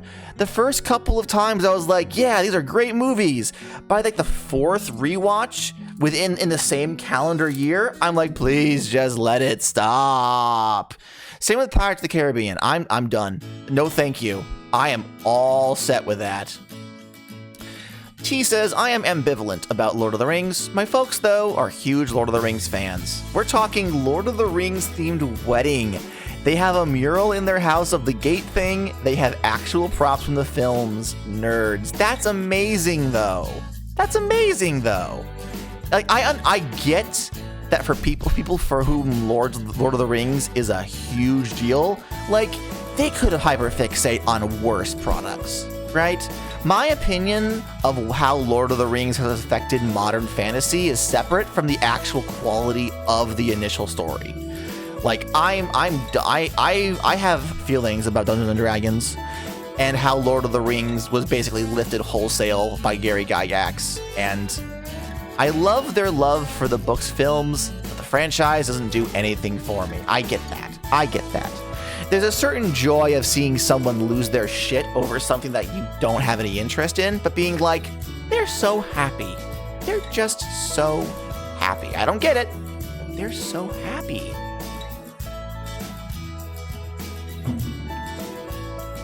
All right, Lego time. We take 2 of these brown handle pieces. I'm gonna pop one there. And I'm gonna pop one over here. Sometimes, when Jessica cannot go to sleep, she will roll over and she'll ask me a leading question about Power Rangers lore or Digimon lore. And I'll go off because Yeah, I can talk about that for ages, and she won't listen to what I'm saying. We both know she's not paying any attention. But she'll use the sound of my voice to lull herself to sleep. And when she starts snoring, that's how I know to stop talking. Oh, we have some more ingot tabs, more ingot tiles. But these ones are in tan this time. There we go. And then on the other end, I actually need, real quick, to turn on a big light in the room. Give me one moment. Give me one moment.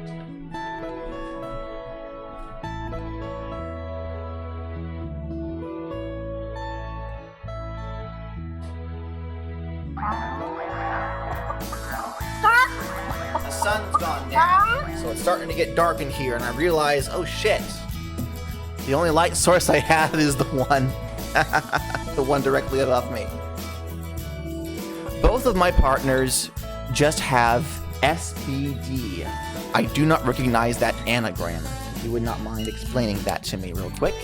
Sleepy bitch does, there we go. These two will just conk right out. Walkertron12, welcome to the stream. Hello to you too.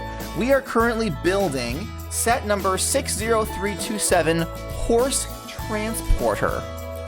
And I think we're just focusing on the little jumpy thing for the haunts. Oh, I see. Now this is where we connect all of these candle pieces. So it is white, pink, white, pink, white, pink. And these are held in place by gravity, so unfortunately they won't be as visually interesting for me to hold up to you unless I hold them in place. But this is the vibe it's supposed to be giving off. So let's slide this one down here, and there should be some more candles. Once again, white, pink, white, pink, white, pink. White, pink. I'm missing... I need some more candles, guys. Where are they? Hello? Hello? Mr. Obama? Ah, they're all hiding underneath the book. Amazing. Amazing, amazing, amazing, amazing, amazing. Don't roll away, you fuckers. I need your assistance. Alright, pop that in. You really love Lego Talk. Follow a few master builders on there. I have not been using TikTok enough in my Lego fixation phase to get more than 1 or 2 people. It's mostly my friends sending me Lego TikToks, right? I mostly passively use TikTok through my friends sending me the good stuff, the good shit. All right, so gravity is how this is held together. So I'm gonna show to you, this is the barrier for the haunts. And we're gonna just move this off to the side because that is done and dusted. All right, now for the fun part. We are going to build the actual horse trailer. Now let me see here. What else did I? Yes, this is the last interesting piece from this set that I have a note for that I want to talk to you about. Okay, so the walls of this horse trailer are made with this large curved piece to give it the shape that it needs. Right? There's connectors in the bottom. There's studs along the top. And then there's some pseudo stud connectors here, so you could technically put a piece in between them. It doesn't snap into place, but it slides, which I think is kind of cool. All right, these are all over the place. These are in multiple sets. This is not a rare piece. What is a rare piece is this corner one that is meant to go along with it. Only one stud on the top. It's kind of like a quarter degree. It has the rounded bits. Okay, this piece has only been available in like 4 sets. One of those sets is an Imperial Starcraft from Star Wars, right? The second set is a miniature Taj Mahal, and the remaining 2 sets are both horse tractors, both horse trailers. So this is a very specialized piece. It has only shown up. Actually, what did I write down the year that it first comes out? I don't think I did. No, I didn't write it. No, wait. 2009? Either 2009 or 2004 was when this piece was first used. It is very rare. I wonder what else could be used for. I don't know, but I have them, so now I gotta figure it out eventually. All right, we are gonna start off with, this is a plane wing. This was originally made to be a wing of a plane. So it has a slight curve to it. You can see the studs stop after a certain point, and you just have this blank tile set, please. We're gonna start with this as our main base piece, according to these instructions. Hello, Pebble. Was that Wolfie? Hi, Wolfie. Why are you crying? You okay, baby? Your mama's not home right now. He's looking at me like he's lost. Wolfie is one of my roommate's cats, and she is currently out with a boyfriend.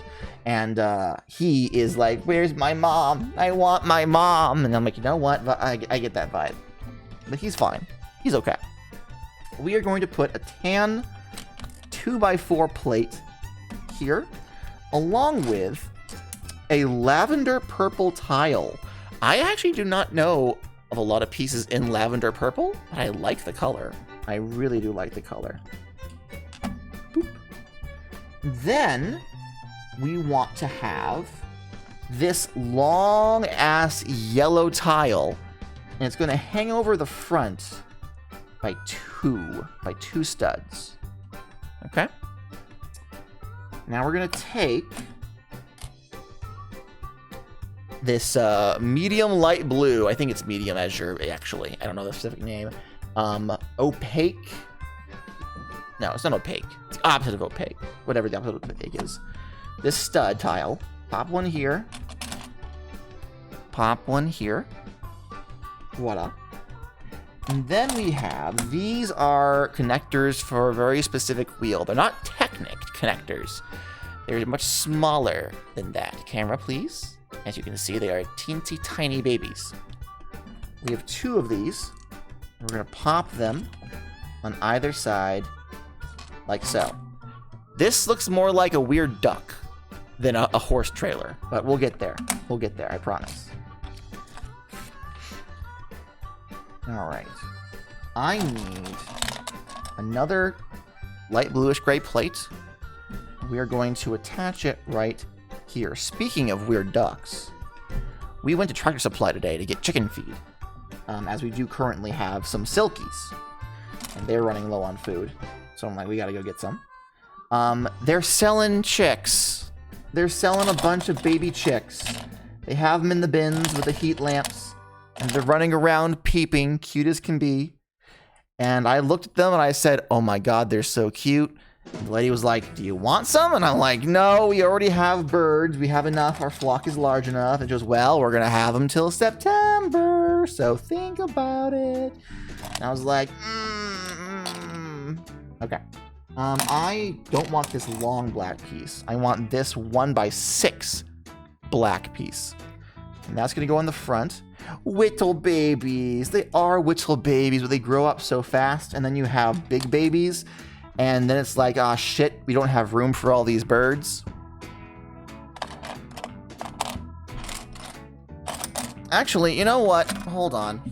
Henbert, you haven't said shit all stream. Can I make you do the thing? Are you broken? You can financially support GADA by donating directly via Streamlabs. Doing so will even make the little bar at the top of the screen fill up, getting us closer to our current goal. For legal purposes, I have to say ask your parents for permission before using their credit card. But I'm not a cop, so do what you will, kiddos. Normally, Henbert, little blinking chicken in the corner, is supposed to like move when he talks, but for whatever reason, the bot's not working properly. The audio comes out, so just pretend it works, alright? We're currently raising money to extend the chicken run for our silkies, specifically so that we can move them around. Yeah, he's gonna be okay. He'll be fine. He's just taking a little break. specifically so that we can move the chickens around to some fresher, greener grass areas. They have demolished the bugs in their immediate vicinity, and without a rooster, we don't currently have a roo. We do not want to let them out without any protection, so I want to get a covered chicken run that we can move around to give them fresh access to grass and bugs for their mental health and their nutrition. So if you have some extra bills you want to throw my way towards this, we're going to have this donation go up for the entire month. Click the link. It sends through PayPal. No one's ever required to give me money, but if you consider like you want to, I appreciate it. All right. Put this big... Henbert's supposed to shill once every 50 minutes, and it randomizes the shill or joke or whatever. But because the bot's not working, he's just sitting there like a bump on the log. So now I have to ask people for money. It's different when the fictional chicken does it. Then it's socially acceptable. When the farmer does it, it's questionable. All right, so now that we have all these black pieces on here, it wants me to rotate the whole thing around, and we're gonna use this rounded black tile, black plate rather, which is actually pretty cool. And we are going to pop it here to kind of give it the shape we need.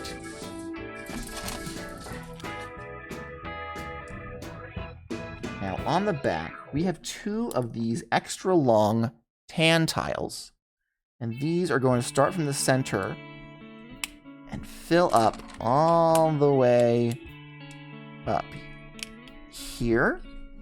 Okay. And then we are going to, next to it, put these lime plates, these 1x6 lime plates. I love lime as a color. Oh my god. Lime is one of my, lime and turquoise are my favorite Lego colors. I'm so happy that I got back into Lego when I did, because they are having a time right now. And then here we have a connector. We haven't seen this yet. I guess we still didn't see it now because the camera's like, hello? We haven't seen this yet. This is the same kind of bracket as a Lego hand. So any Lego piece that is meant to fit into a Lego hand will attach to this bracket. T says, finally booting up Animal Crossing New Horizons after nearly a month. I last booted up on my birthday and did the mini event. That's always fun. I forgot how sweet the island looks during cherry blossom season. That true. The island in cherry blossom is peak. Like, I love Christmas. I love winter on Animal Crossing. Nothing matches the fucking cherry blossom season. It's just so good. So good. All right. So now we're going to line it with these red bits here. One over here. And one over... Come on. Over here. Oh, that's interesting. And now I'm going to do the exact same thing, but we're raising it by one tile, moving it over like this. That's oddly specific. Why are they doing this? I don't know. I don't know. We'll find out. But right now, I don't know. All right. Now on the front, we do have some more of these lime tiles. Lime plates, rather. I keep saying plates when I mean tile. The other way around. Well, we're going to put these plates here. And here. And we're going to put... Where is it? Where is it? Here it is. So this is a ball connector. This ball system was originally created for Bionicle, believe it or not. Well, the fucking... It will not.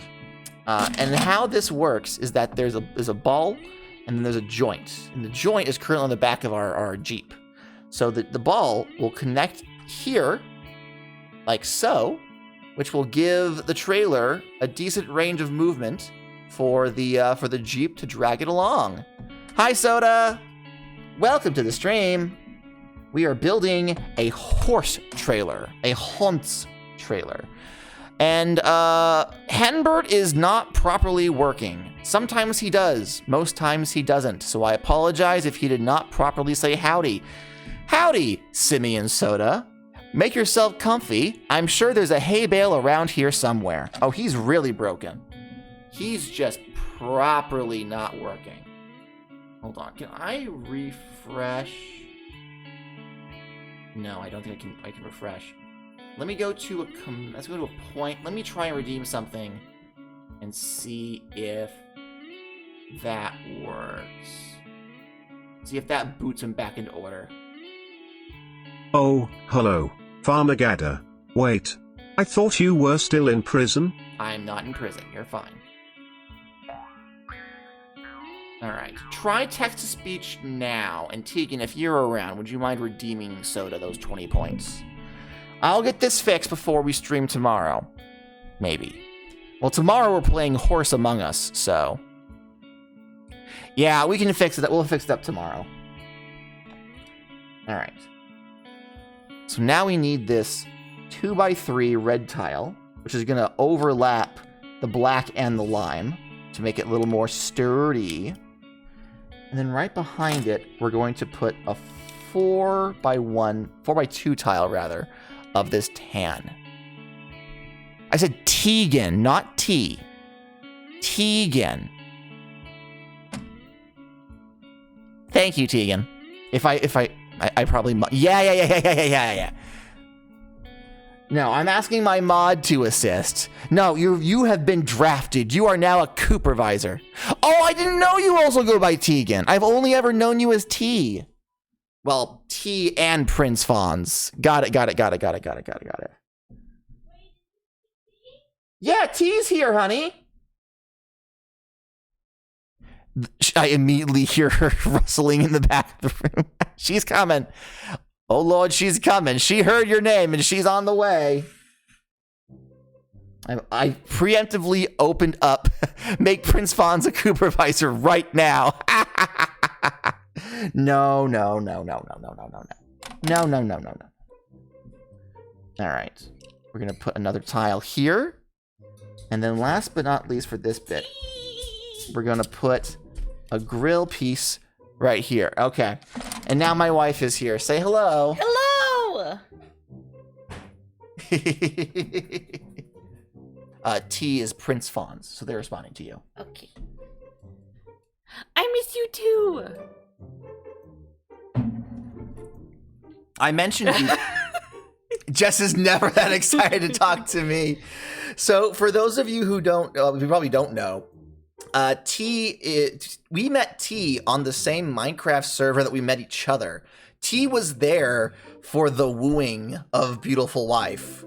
Though it was really more Beautiful Wife clonking Gata over the head with a boulder and dragging him back. So T's been around for a time. Yeah, that was, wow. That was forever. That was almost a decade ago, honey. Huh, don't say that. It makes me feel old. Oh shit, Soda. That's fucking terrifying. What are you building? What am I building? This is gonna be a horse trailer. Look at the haunts. So the haunts, the head goes down like this, or up like this, and then the back end rotates so it can rear up. It goes, nee. And if we take out this middle bit, we can put a saddle on, and then a Lego minifigure can ride the haunts. Yippee-ki-yay. Did you guys know God is terrified of horses? Well, yes, I've mentioned this multiple times. I am, in fact, terribly afraid of horses. It's hilarious. It's not hilarious, because most of them are sweet babies who do not wish me any harm. They are just giant puppies, and I am easily squishable and stepped on. So, like, they are very big. I have nothing against them. They just want to live their lives. They are big. Afraid of horses unless they're in Lego or Among Us forms. Yeah, no, this horse is like, what, 3 inches tops? I could fight this horse and win. Could I fight an actual horse and win? Yes. Probably not. Yes. Only Yes. only if I took the first swing. If the horse hit first, I'm done for. Horses are big, scaredy babies. Again, If the horse hits first, I am done for. Yes, give me kisses. I love kisses. Mwah. Shut up. We had a senior horse staying on our property one time. I've told this story so many times. But we had some senior horses staying on our property, some retired race horses. And her name was Jill.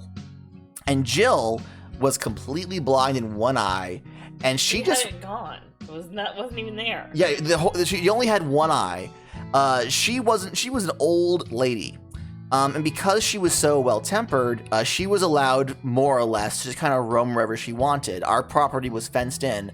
So unlike some horses who had to remain in their stables or else they'd break loose and run free in the wild, Jill was kind of allowed to mosey about. She wouldn't try and leave. She wouldn't bother any of the cars. She'd just kind of be there. Well, I was feeding the chickens one morning, and I don't know how this massive fucking horse could move so quietly, but she manages to make her way from the other end of the property without me realizing it. She was interested in what I was doing with the chickens. So she clops up behind me, and I'm like feeding these birds, and I hear a nicker behind me, and I freeze, and I slowly turn around, and there's Jill standing like right behind me, face to face, just like, what you doing? And I'm like, nope. So I turned towards her, I walked backwards into the horse trailer that was nearby, and I slowly closed the door so that I was in the horse trailer and she was outside. I was like, I am not dealing with this. Jill, bless her heart, was like, that's weird. And so she came over to the horse trailer to check up on me. So I'm inside this horse trailer. She's like messing with the doorknob. I can hear the door rattling. So I was like, go away, nobody's home. And eventually she did like canter off. She got bored. Jessica was watching this from the fucking porch like, what the fuck is he doing? It was very funny. No, we did not. Jill wasn't ours to sell. She belonged to a lady who was renting out the stables from our landlord at the time. So we had no say in the matter. They did ask us first, like, can there be horses? And I'm like, as long as they're like in their run, they're fine. And then Jill was not in her run, and it was mostly fine. Someone's I'm a coming to big say baby. hello. Oh, hey, Brisky. Can you not knock over everything? No? He will do what he does. All right. I got to get back to building, so we finish this before the end of the night. It's already 8 o'clock, so we're probably actually not going to get to the third set tonight. We'll save it for next month. Give me a kiss, please. Brisky's really coming over. Brisky's really coming over. Brisky says, hold on. Oh, take him under the camera. Brisky, cat, Flip him hello. upside down so they can see his stupid I don't know if I can do that without him, like, absolutely destroying everything. No, he does not want me flipped. No flipping. Meatloaf would let me flip him. Brisket says, no, I am staying upright. He is an old man. Ooh. Oh, you're trying. You're trying real hard. No, he's still not gonna. Still- Oh, there's a face. We see the face. Okay. He's not going any further back. If you get a hold of Meatweef, give him to me and we'll give that a shot. Okay? Brisket is my son. No, he's my son. He's my son and I love him very, very much. My wife has gone off in search of Meatloaf, so we may see him soon. We have some of these red 4x2, 2x4 bricks. And we're just gonna plop these in here. There we are. So we still have all of these studs that are now in line, except for these ones here. I'm interested to see what the purpose of that is. I don't quite get it myself. Oh, this is interesting. So this piece has 2 studs, but it's rounded. So it's meant to be for corners. Little macaroni piece. And we are actually gonna put this here and one more over, whoops, over here. Ta-da! All right. Now that we've gotten all this, we need to use these very long black pieces. How many studs are on this? Let's count. 1, 2, 3, 4, 5, 6, 7, 8, 9, 10, 11, a 1 by 12 black plate. needs to go here. Oh, now I see what's happening. Oh, now I see what's happening. Because now these are level, now that we've got this 1x12 here. Amazing. He belongs to you. No! No, my boy, my son. Oh, don't take my son away from me. All right. We need these can plates. Whoops, I dropped them. They're gonna cover up these bits here. There are a lot of plates involved. Like, I don't want to say that I would have designed this differently because I am not a master builder or anything, but it feels like a lot of the inner workings of this chunk of plastic is just plates upon plates upon plates, which definitely increases the part count in a way that I don't know that I necessarily enjoy. It also makes this like really fucking heavy, like really fucking heavy. Here, we're gonna take these two little L bracket, my dudes. These are about 4 studs long, right? And we're gonna put one here and one here. I think actually we're going to have, this is gonna be a little slot to slide in some storage. So the horse goes here, storage goes here. There's gonna be a door here, and there's gonna be a door here.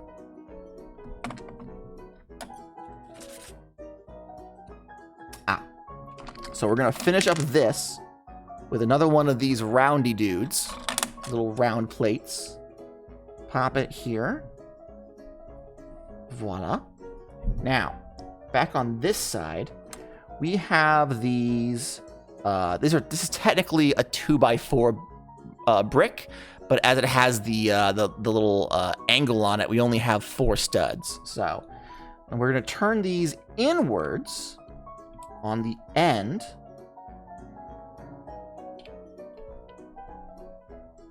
There we go. On that end. Voila. And now we get to the sticker portion. So we're going to put you over here. We need this guy. Oh, thank you for the veg. Thank you for the veg. Thank you so much for the veg. Why is it only sending one at a time? Thank you for all 5 of the veg. Boing, boing, boing. Did you know that if you say secret words in chat, it'll actually veg? So if you can figure out, there's a whole bunch of things you can say. That is not one of them. Thank you so much for the veg. It'll randomly veg if you say the secret words. Actually, I think, why is vegetate on and not the other ones? There should be a Vegilanche option. Is Vegilanche not on? Oh, that's not correct. It's supposed to be the one where it's supposed to be Vegilanche. Well, hello, Hurricane! Welcome to the stream. We are putting horse stickers onto a horse thing. So here's the stickers in mind, right? Henbert's not really working right now. Henbert's not really working right now. I don't know what happened. The bot is a little fucked up. Horse Fox the browser. Okay, actually, hold on. They don't go on this. They go on these. Oh my god. I almost put them on the wrong piece.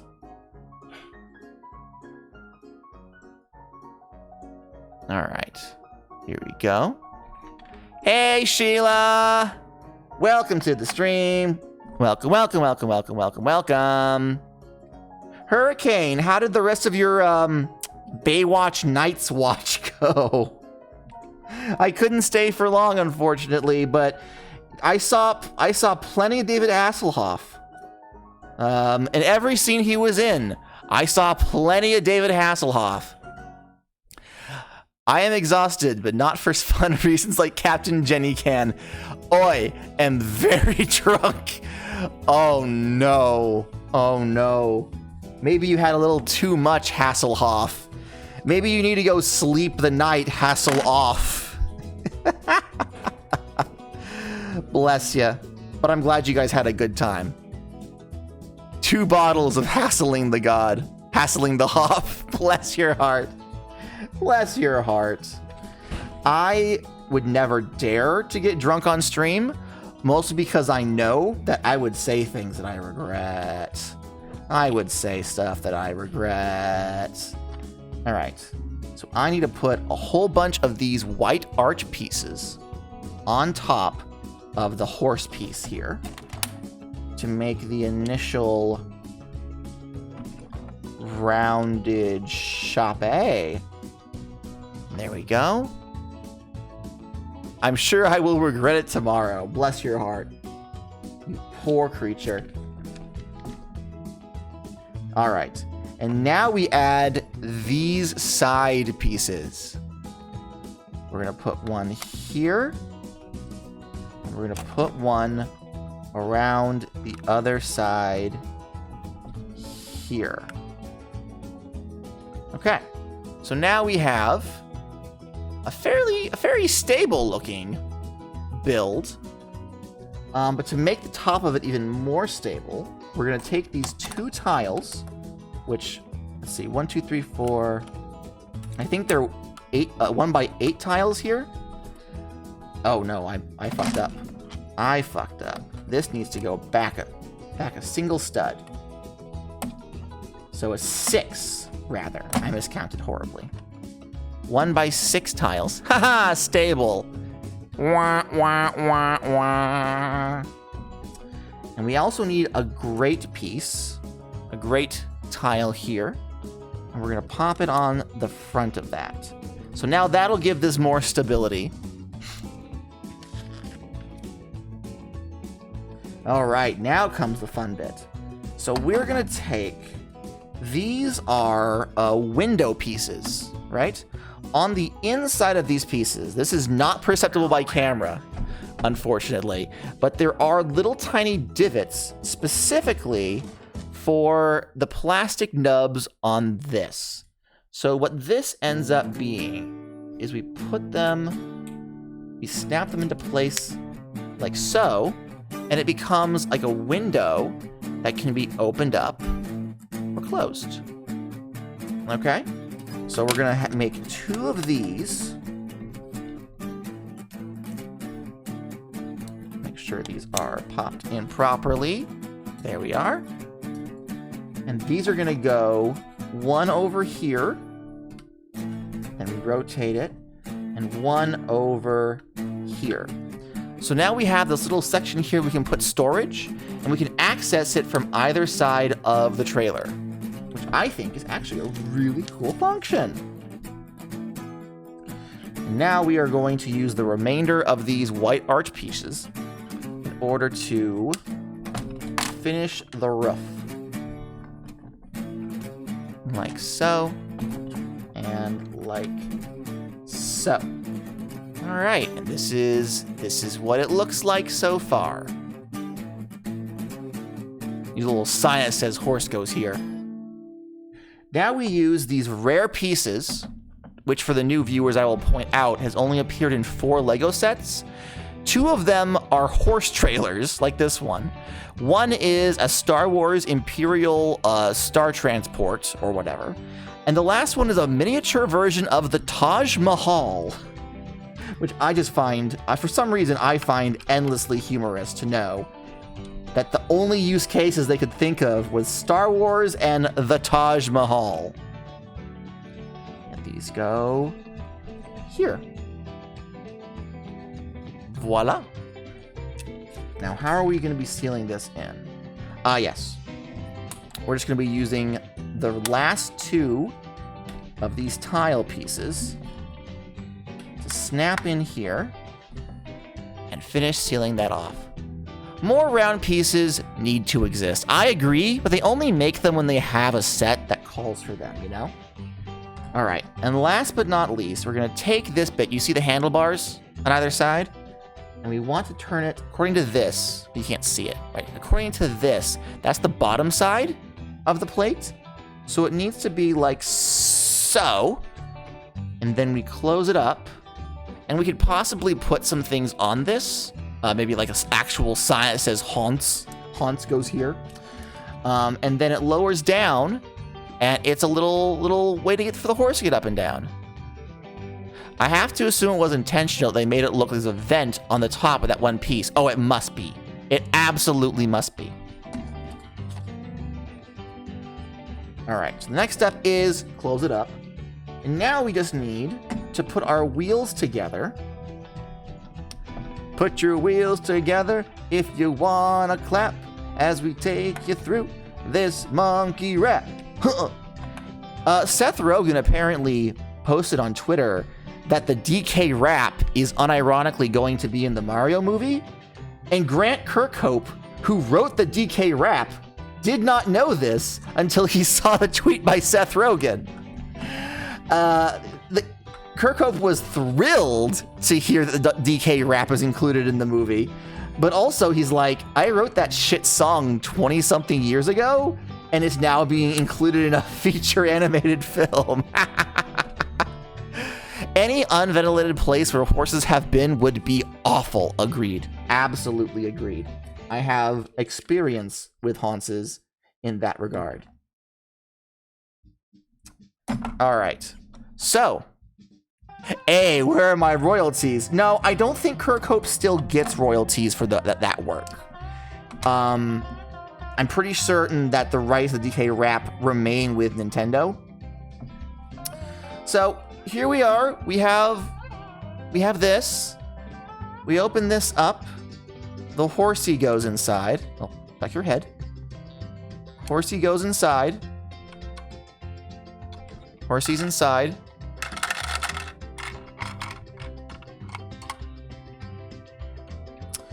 And then over here, we can lift this up. Oh, we see the horsey! We can see the horsey! Oh, wait a minute. Hold up. We received a crate with a carrot. So we slide the crate with a carrot in here, and then horsey?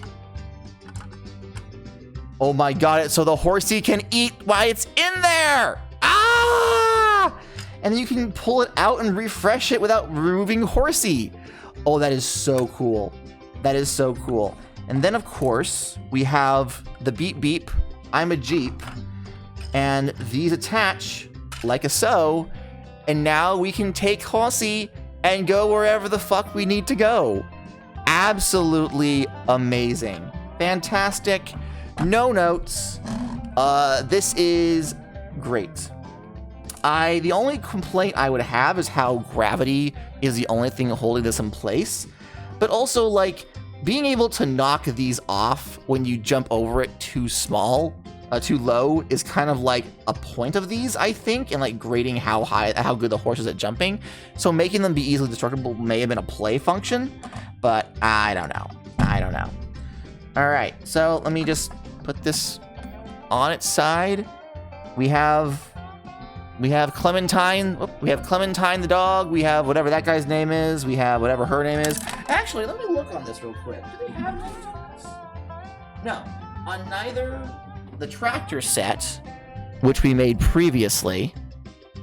So here, tractor set, which we made previously, and now the horse trailer set. There are no names on the box.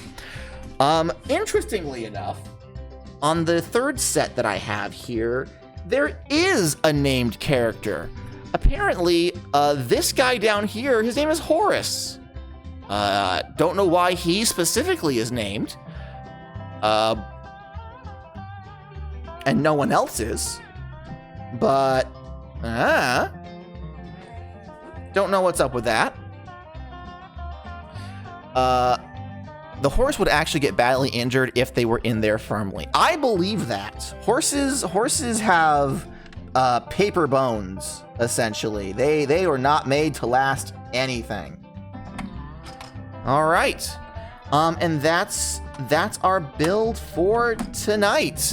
I want to build this one so bad, but I am flagging in the energy department, so I think it's probably best that we hold off on this until next month.